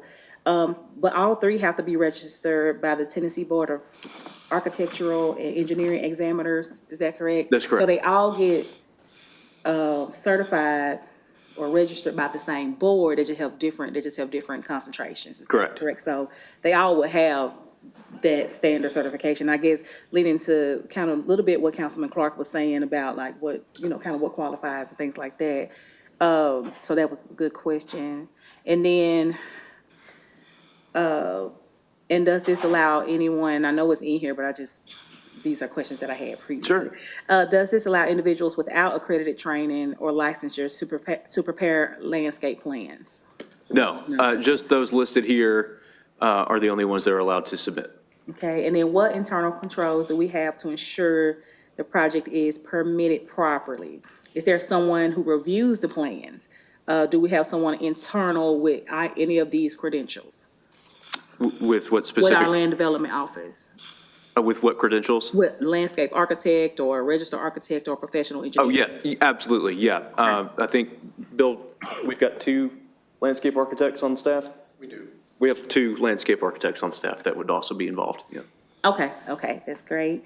And then back to, you mentioned it kind of earlier, the reasoning for adding this back is because when we approved the previous zoning code, this was kind of missed or didn't get added back in. So is that, I guess, is that still the reasoning in a sense? We're just kind of going back and correcting this in a sense? That's right. Okay, that's all right, okay. Well, I too am in support of that, but I would like a copy of this as well. Okay. And that's it, Mr. Chair. All right. Councilman Henderson. Thank you, Mr. Chair. I'm going to go back to that last statement about correcting something. I don't think that's exactly right, is it, Bill? I mean, I think we intentionally went to an LA in this new zoning ordinance that we have. Is that right? I think it was an intentional move, not something that was overlooked. That's correct. That was an intentional change. Yeah, that's what, okay, thank you. I just wanted to make sure Okay, yeah, that's my mistake. I we was understood that. told otherwise. And so my question, Councilman Harvey, rather than having this number 2 under a direct review, I'm wondering about splitting the baby in half to where in certain instances, we require an LA, and in certain instances that we don't.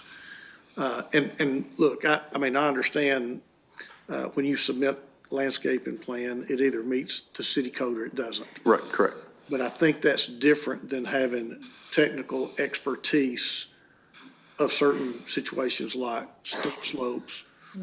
Or if, let's say, we're doing a project in the city with our parks, would we not rather have a landscape, LA, as opposed to just an engineer doing it? So my question is, and I would favor, and Bill, I don't know, you tell me if this is possible, splitting the baby to where you have some instances where you just engineer can submit the landscaping plans, but there are some instances where we say, you know what, because of the technical expertise maybe that's required, we list some aspects that need an LA.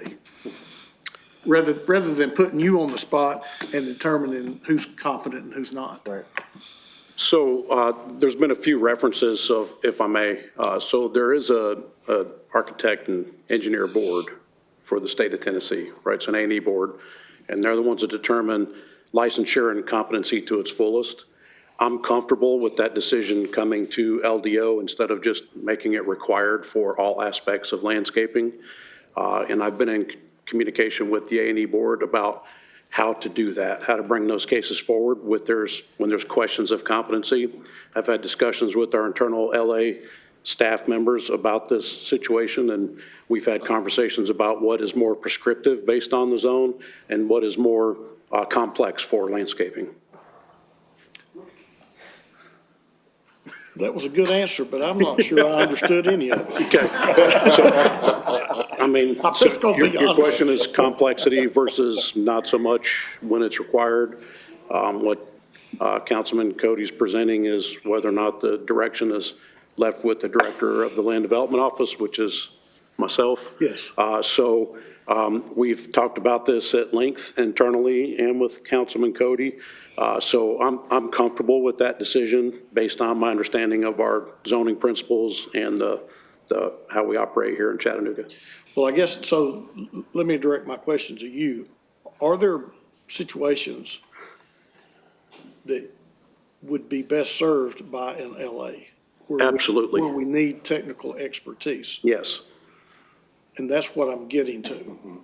Do we need to reference those situations in this ordinance where there are certain instances where we require an LA and let's just say it's a easy peasy, just put in some landscaping, we let the engineer handle it. Am I making my question clear? Yes, yes, your question's clear. So I would say that there's a litany of interesting concepts and situations where that situation should be on a case-by-case basis, depending on how the land is laying out on the property. So we've got steep slopes, we've got floodplain, we've got neighboring communities, we got historic districts, we have so many variables. I don't know that we could introduce some language that covers 100% of all of our instances.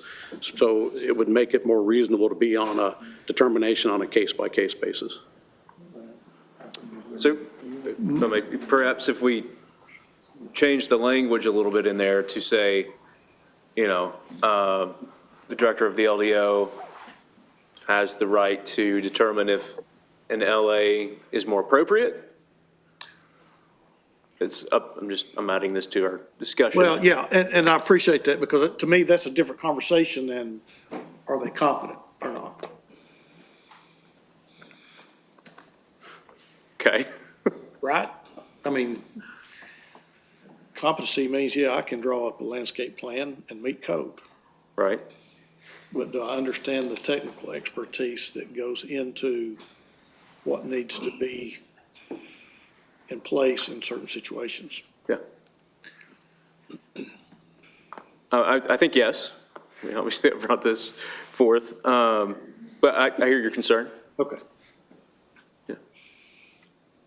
Anything else, Councilman? That's all I have. Okay. All right, if you're good, Councilman Henderson. Yep. Councilwoman Burrs. Thank you, Mr. Chair. I had a similar question as Councilwoman Dotley. Why did this get changed? And you kind of answered that. Okay. And there were two answers. So it was more of an LDO determination that we change it, not correcting something when we were going through the zoning changes. Is that correct? Well, so my understanding from what I was told, I wasn't on council then, so I didn't follow it. I don't know. Yeah. So I was told a couple different things.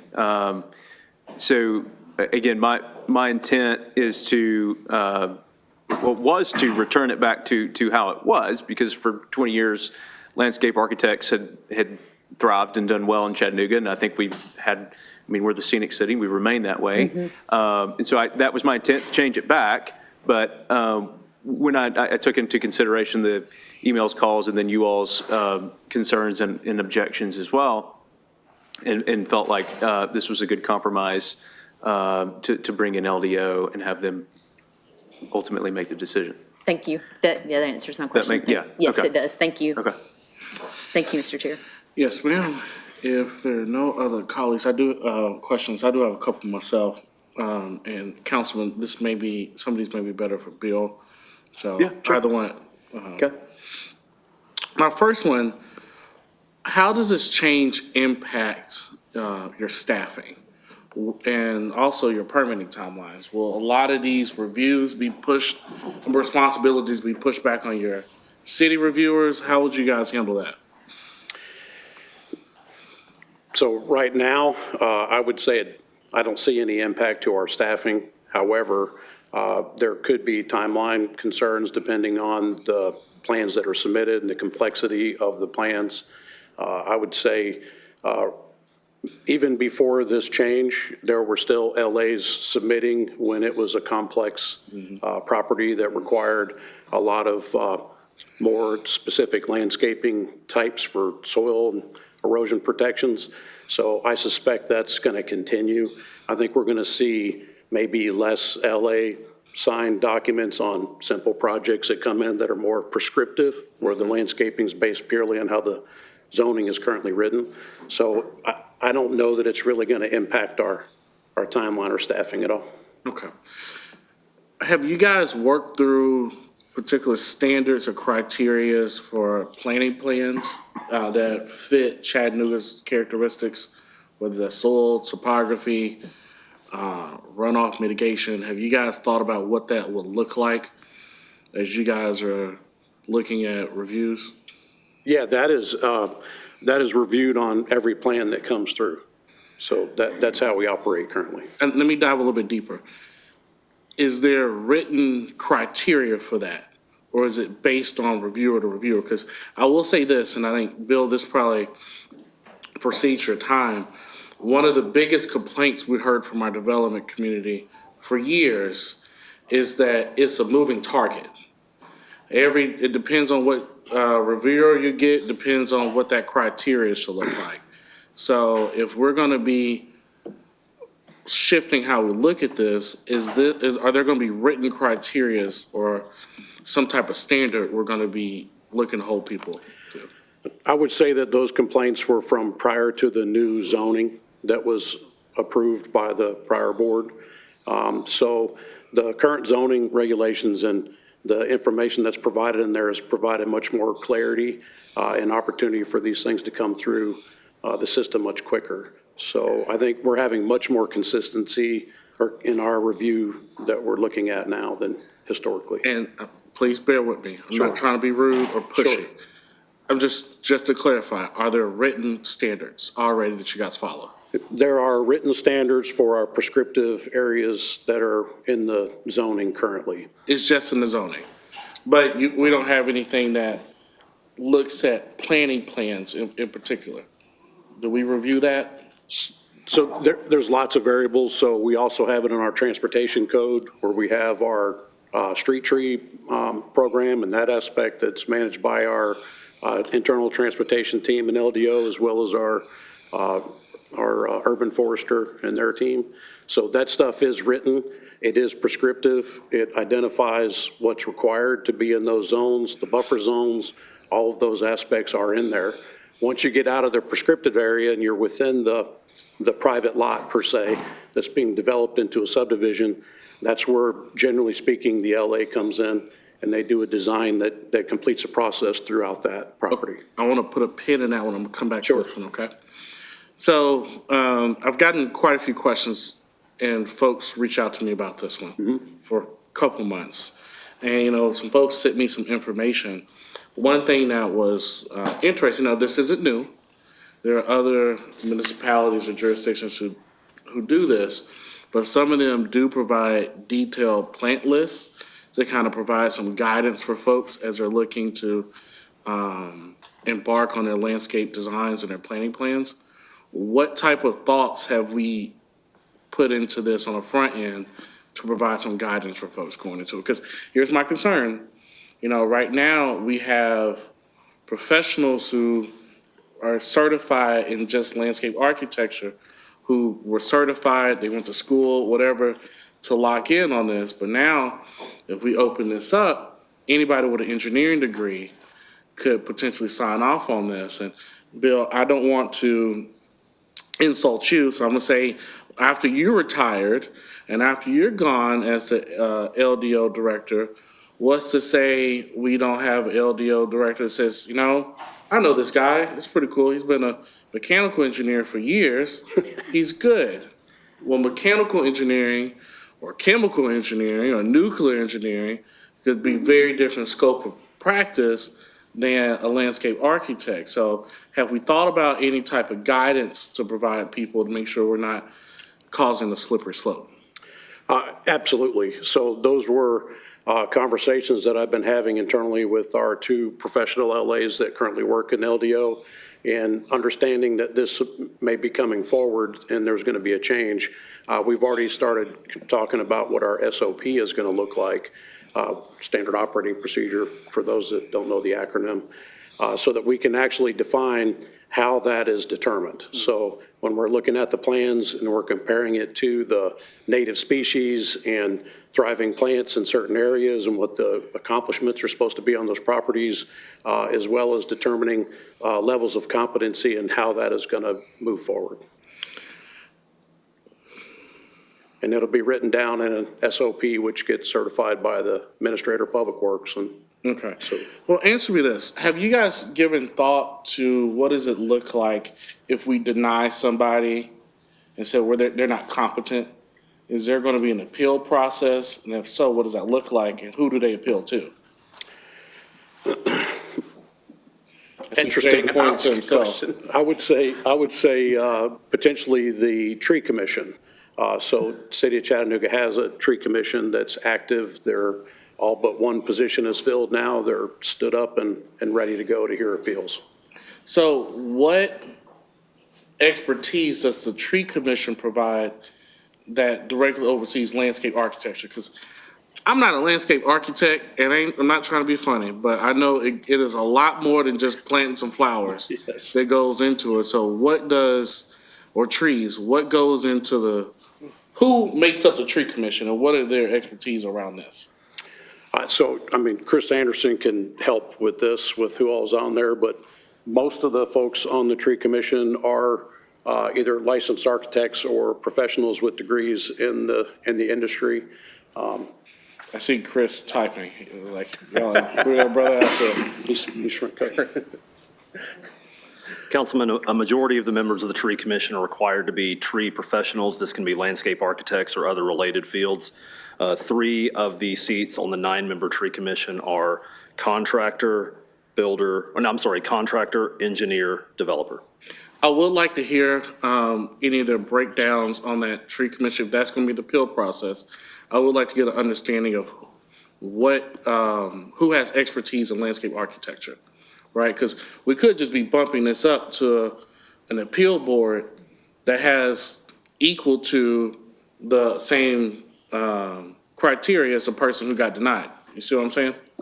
Yes, sir, and you won't have to wait for that because it's on Chattanooga.gov right now. The roster of every board is on there, and it will also, the list also shows which seat they occupy. I get that. I want to hear their criteria. So who is a landscape architect? Who is a contractor? I get that. I've been on the boards and commissions for a while, and we can, the page for a while, but we can talk about that offline. Okay. But I just want to make sure I have an understanding. If we're going to try to put something through like this, and this is going to be the appeal board, what does that look like? Okay? I'll send you the list. Okay, thank you, sir. Here's the final thing, then I'll be quiet. I have all 7 miles of Missionary Ridge and just about most of the neighborhoods that flank it. Runoff water is something that is very problematic for my community. Megan, the work you guys do with Habitat helped one of my elderly residents who lives in Eastdale, who had runoff water literally ripping the floor up from the bottom of their home. And they were able to repair a good chunk of it, but they still have $30,000 worth of repairs that has to be done. And District 9 is slowly starting to get more growth and development come to it. I would like to see a little bit more of these low-hanging fruit, some of this criteria. I need some of this flushed out a little bit more before I can be comfortable even entertaining something like this. Because if not, I feel like, and no pun intended, we could be opening the floodgate for some unexpected consequences. Understand that, yep. All right, you have anything else, Councilman? That's all I have, unless anybody else has any questions or concerns? If all hearts and minds are clear and there's no unreadiness, we will end this now. Chairman, I do believe we have an attorney-client meeting. Recess till 6. We'll see you at 6 o'clock. Thank you.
All right, I will call us back to order here.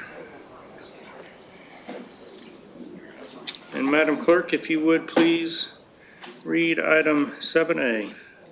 An ordinance closing and abandoning the former Belt Railway right-of-way in the 200 block of Northwest Chattanooga Avenue deeded to the city in 1993, but denying the closure and abandonment of the alley as detailed on the attached maps. Second. Council, we do have a motion to approve, properly seconded. Are there any questions or comments? Councilwoman Knoll. That was it, just to say move to approve, I'm sorry, Mr. Okay. Chair. All in favor? Aye. Any opposed? Ordinance passes on final reading. Madam Clerk, item 8A, please. An ordinance closing and abandoning a portion of the unopened right-of-way in the 3800 block of Azalea Drive as detailed on the attached maps, subject to certain conditions. Second. We have a motion properly seconded. Any questions or comments, council? All in favor? Aye. Any opposed?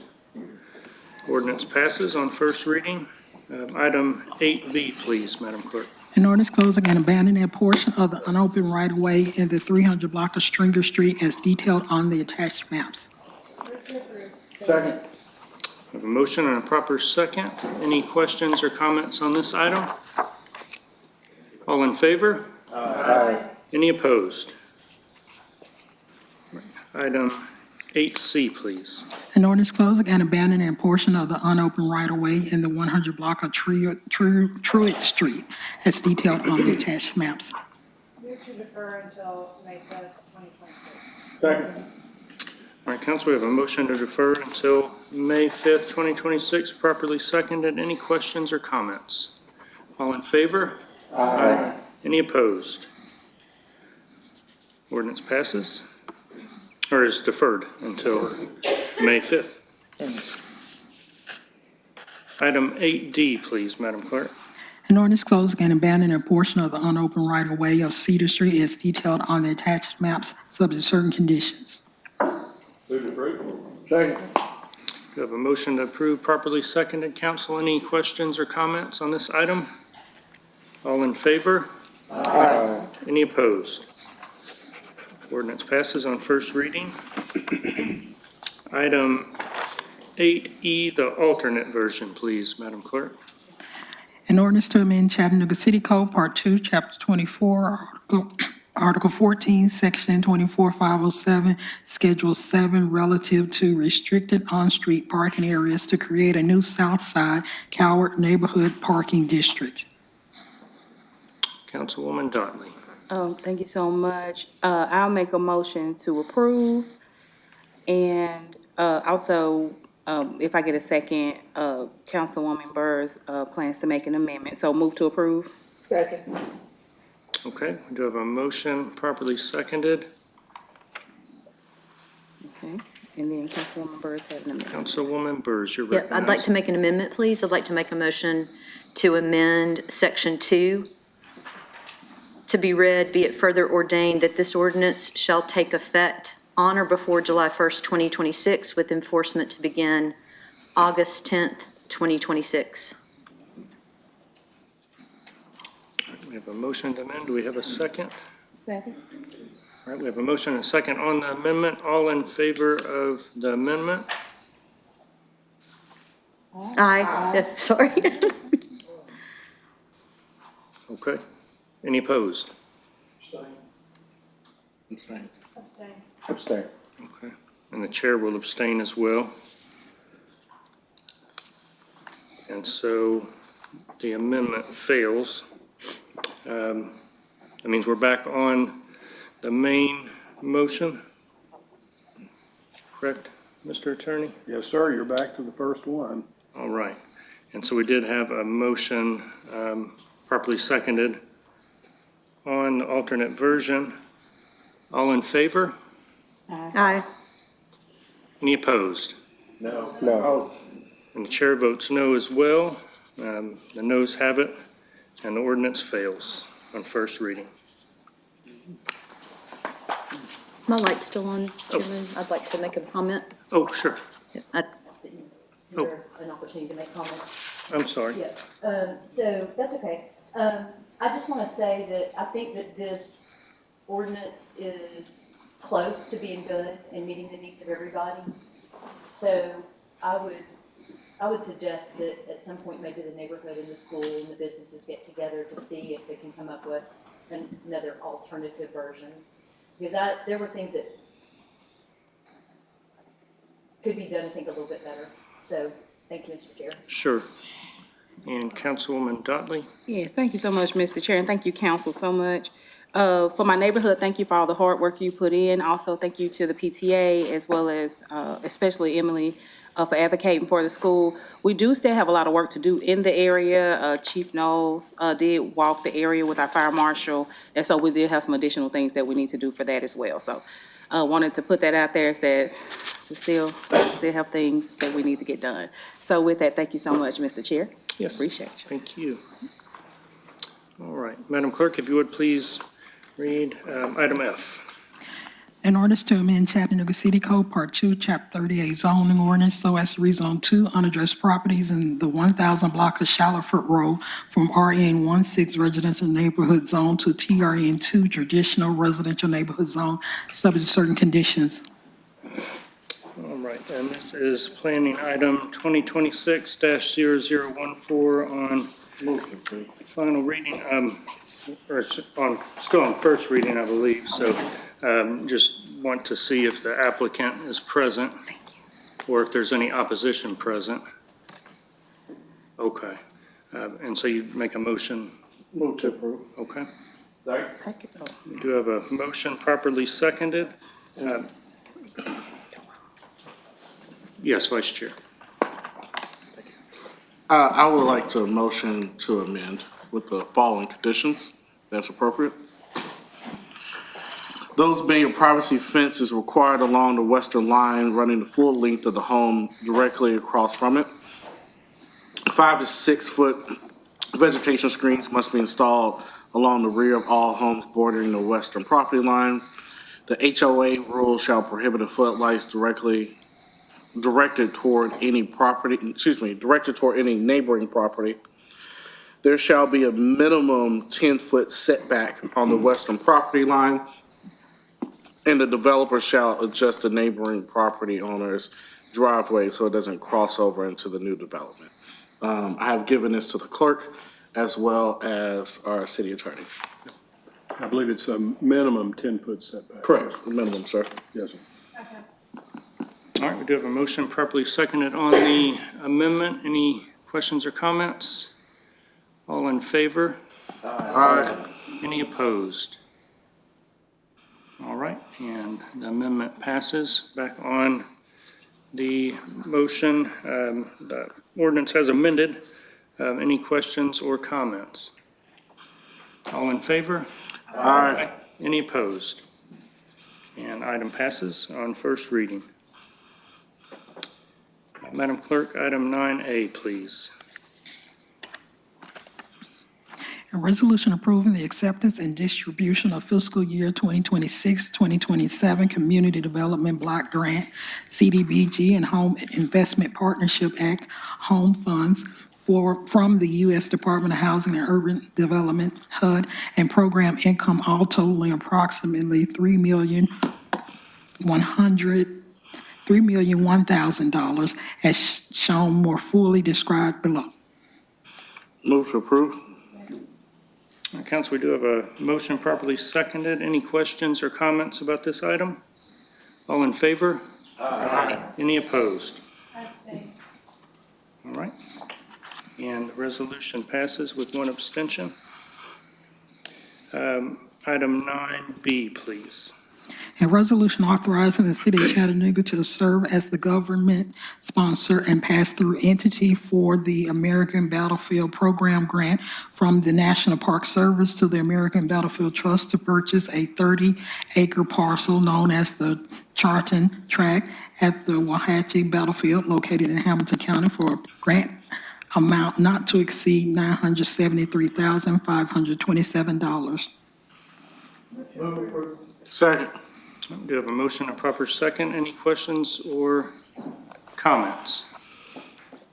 All in favor? Any opposed? Resolution passes. Madam Clerk, if you would please read items 9C through E as a package. Item C, a resolution authorizing the administrator for the Department of Public Works to approve change order number 2 to contract number R22014-201 Summit of Softball Concession Stands Ventilation with J. Brennan Construction, Inc. of Rocky Face, Georgia, for a roof exhaust equipment maintenance platform per the building's inspector's final inspection for an increased amount of $66,942.09 for a revised contract amount of $499,879.97 with a contingency in the amount of $6,600 for a revised total amount not to exceed $506,479.97. Item D, a resolution authorizing the appointment of Kenneth Maria as a special police officer unarmed for the City of Chattanooga Department of Public Works to perform duties expressly limited to the performance of duties in the Land Development Office. Item E, a resolution authorizing the appointment of John Boyle as a special police officer unarmed for the City of Chattanooga Department of Public Works to perform duties expressly limited to the performance of the duties in the Land Development Office.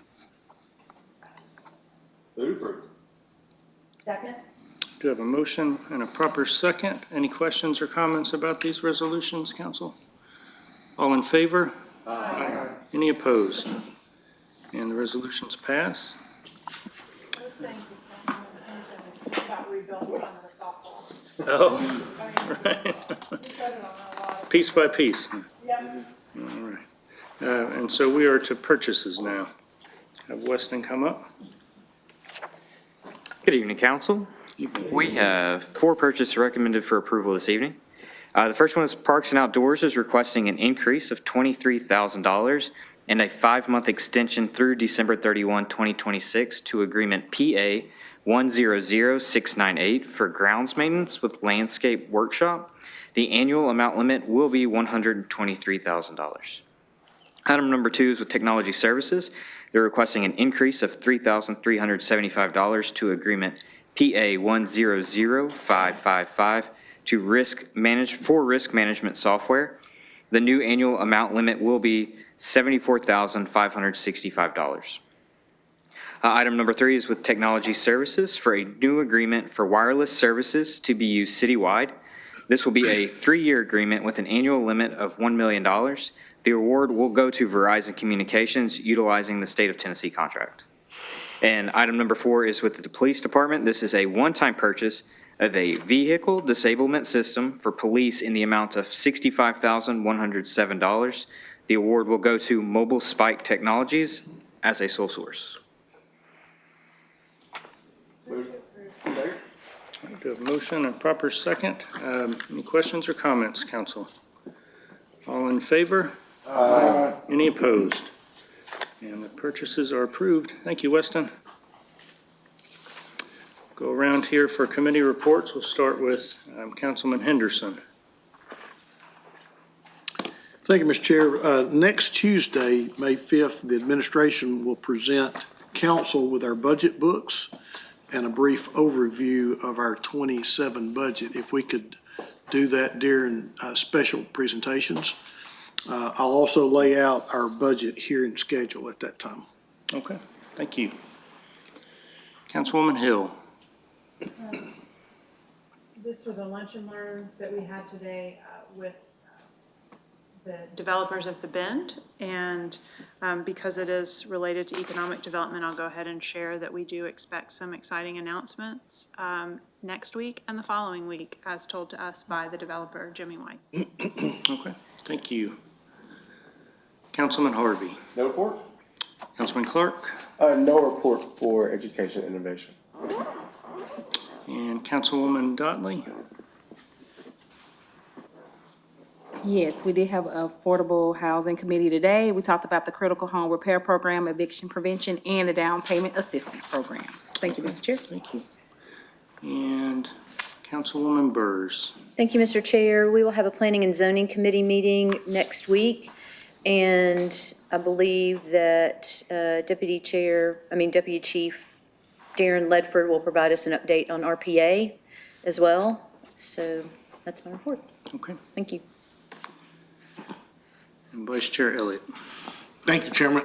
We had our legislative committee meeting today where Councilman Harvey was able to present our landscape ordinance, and I really appreciate you for taking that time and all your hard work on it. I know it's something you've been working on for quite a while, so I appreciate you for bringing that, and that is all, Mr. Chairman. Okay. We are now to that part of our meeting where we're happy to hear from members of the public who would like to talk to us at the podium up front here. So if you would like to talk with the council, please do line up at the podium while our city attorney reads the rules. Yes, sir. At the end of each council business meeting, the chair will recognize members of the public who wish to address the council, and here's your rules. Each speaker wishing to address the council can only be recognized at the microphone up front for that purpose, can't have more than 3 minutes to speak, and you can address the council only upon matters within their legislative and quasi-judicial authority and not on matters which are not under their authority or regulated by other governmental bodies or agencies.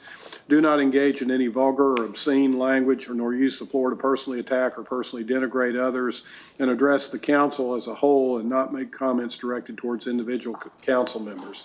Lastly, do not engage in any disorderly conduct or disrupting a public meeting which is prohibited by Tennessee law, and someone commits that offense if a person substantially obstructs or interferes with the meeting by physical action or verbal utterance with the intent to prevent or disrupt a lawful meeting or gathering. Having stated those rules, please go ahead, sir, and give us your name and your district, please. Hey, John Wasilowski. I am in District 9 in Highland Park.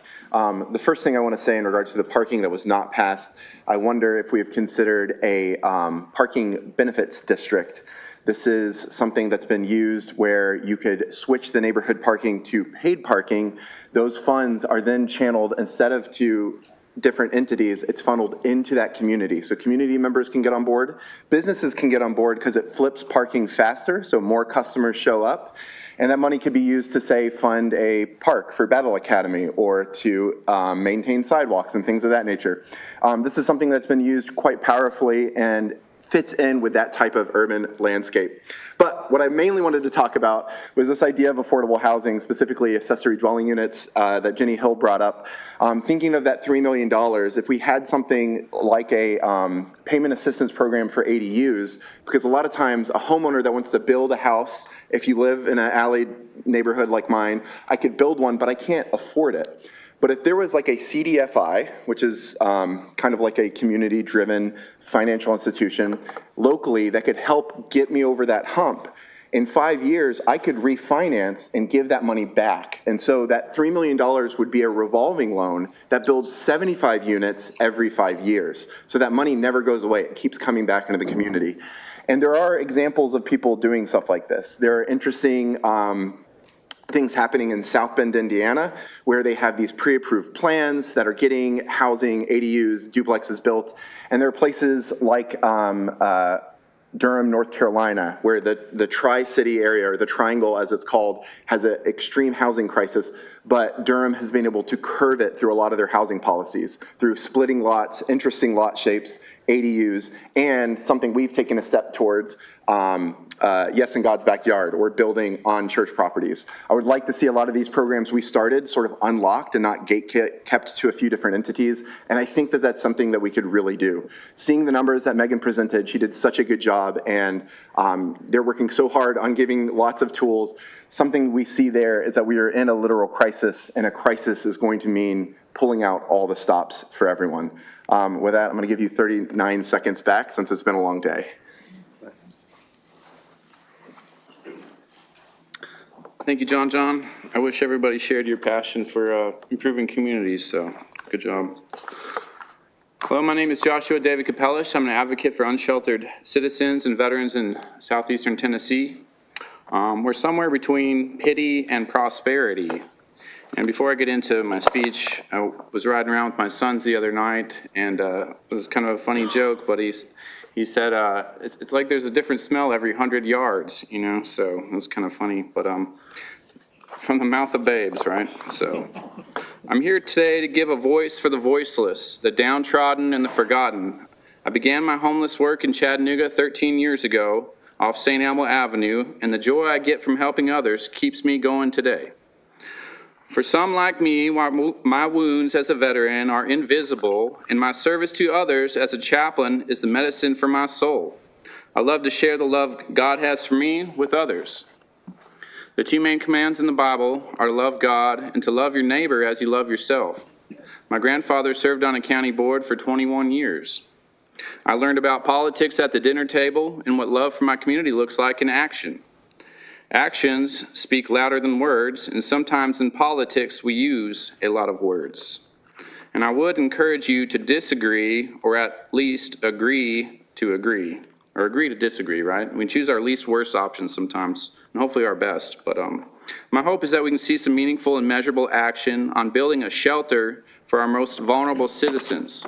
While I was riding around with my sons, I check on my homeless friends often, but last Saturday I saw 7 homeless folks in wheelchairs, and most of the folks out on the streets are of color. And so what we need is strong leadership. And there's a significant amount of disabled people who are not being accommodated.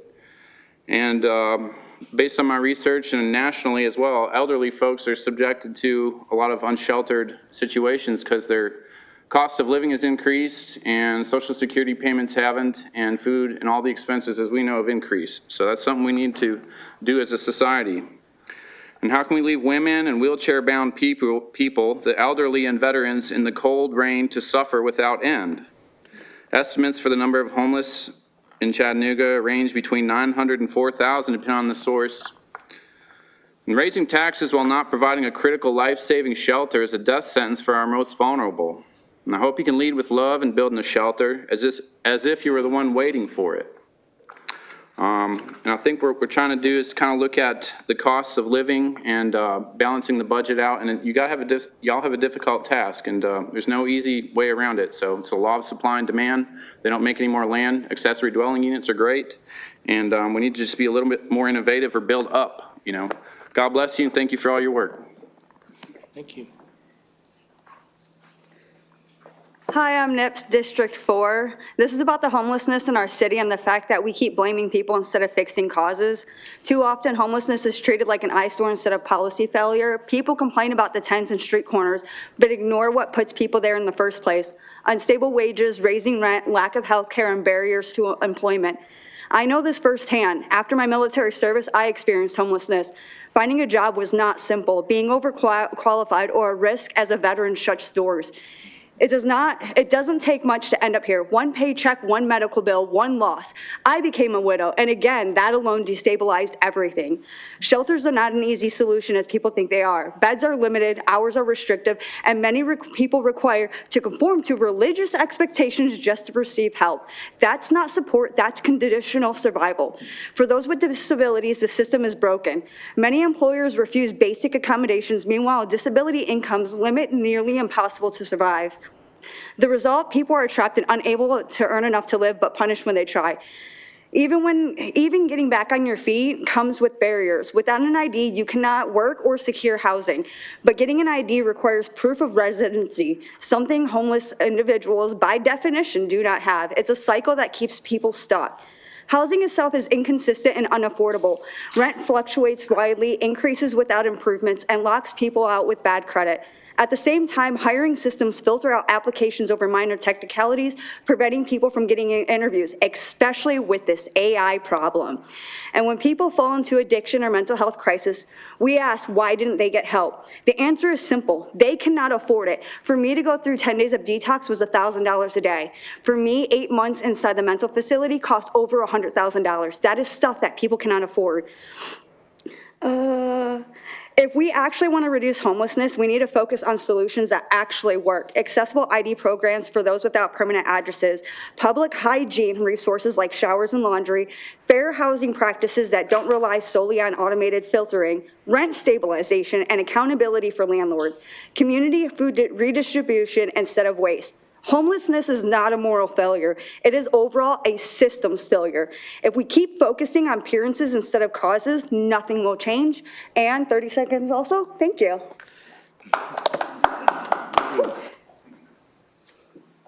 Hi, Emily Byland, District 7, PTA President at Battle Academy. I'd like to thank the entire council for considering the motion about the parking permits, especially for Councilwoman Dotley and everything she facilitated with that. This makes a big difference for the community, for the school community. This is something that so many of our parents and families do not have to worry about at the moment now.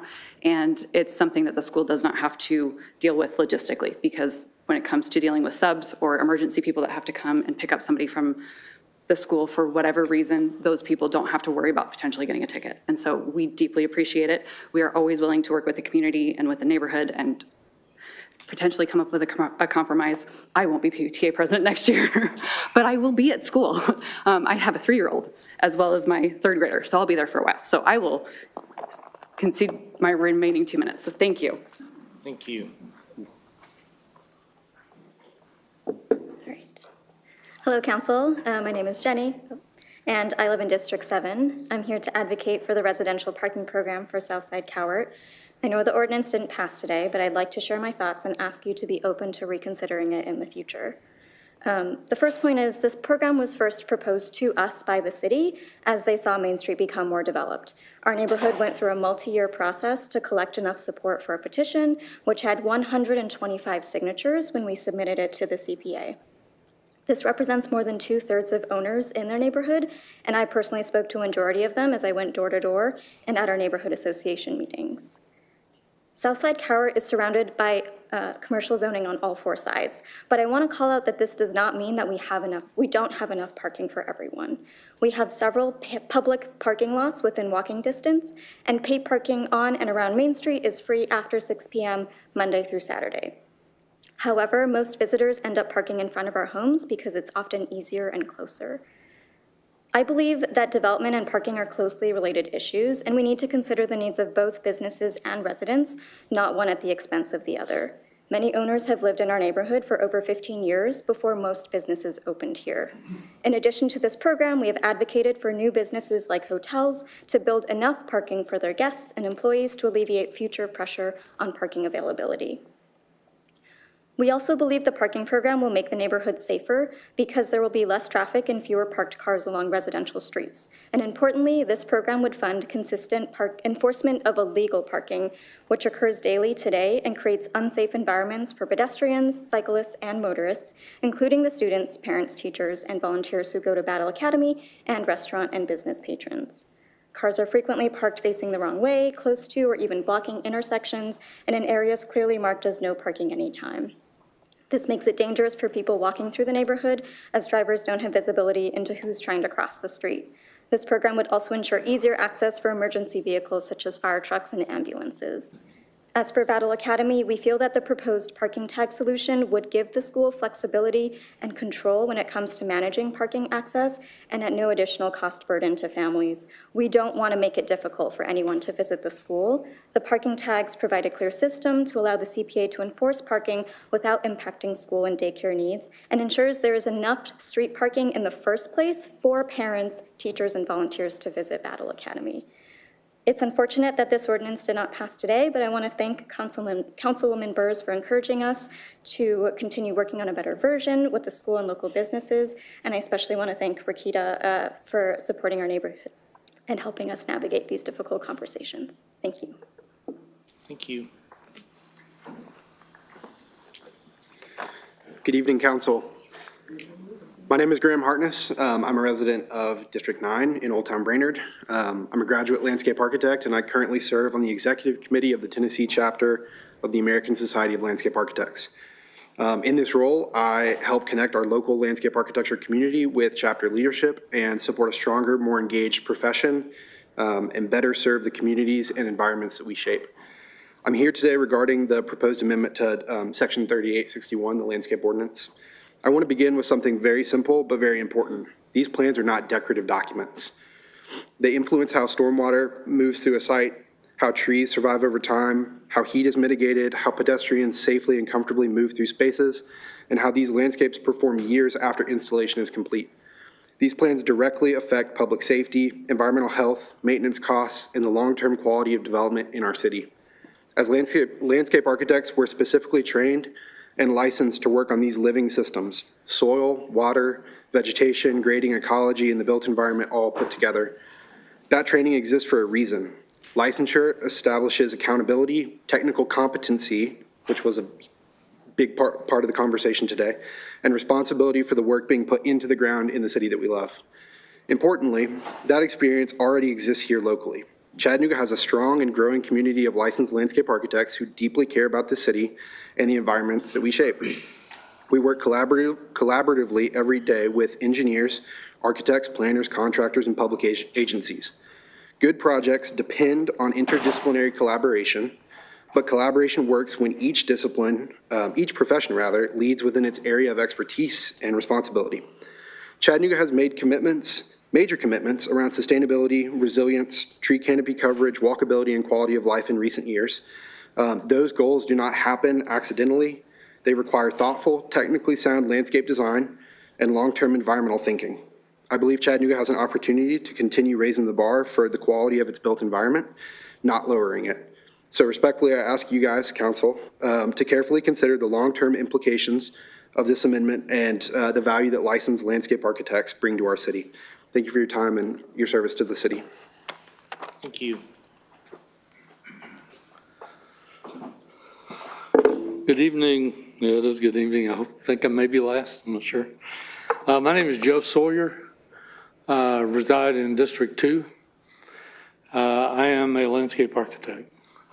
Actually, next week it'll be 40 years since I got my bachelor's degree in landscape architecture, and I've been licensed for 36. Within that time frame, I've done a little bit of everything. The first third of my career, I was actually the design lead, project manager for all the site design, hardscape, and landscape for our very own Coolidge Park. Latter part of the career, I changed firms, came into the final design and construction administration and construction observation for all the improvements on the Riverwalk in and around Erlanger Park. So I've got a good career. I've had fun. I am close to the end of my career, and Graham, who you just heard from, is early in his career, and he is the future of landscape architecture. In the middle of my career, though, I was self-employed. I was here, I just moved back to Chattanooga. Some of the things that have come up regarding this amendment was a landscape architect can be difficult to work with, can be difficult to contract with, can be too expensive. I was on my own. I worked with several civil engineering firms, some of which have been very involved in the bringing up of this amendment, and had no issues. If there was a problem that I did not work on a project, it was because they deemed I was too expensive, and I do value the work that I do. Currently, with the last two firms I've been with, this has also come up. A senior landscape architect and a senior civil engineer are the same. Same unit, same hourly wage, same billing. And in the case of Chattanooga, we have probably a dozen multidiscipline firms, and those are the firms I was with. And so contracting with a landscape architect separate does not have to be the case. Multidiscipline firms have all the disciplines under one roof. You contract with that firm, you get them all if you choose to have them all. So with that, we do a lot. We take a lot of pride in what we do. We have a passion for our profession that civil engineers and architects, I have been left out of this conversation, but they are in the suggested amendment, don't have. They're just looking to turn a buck. I'm sorry. They're looking to make a job, get a fee, take care of a client. So with that, thank you. Thank you. Council, it appears we've completed all the business No, let me stand up, please. before us this evening. Can I get a motion? Motion to adjourn. Properly seconded, all in favor? Aye. We are adjourned.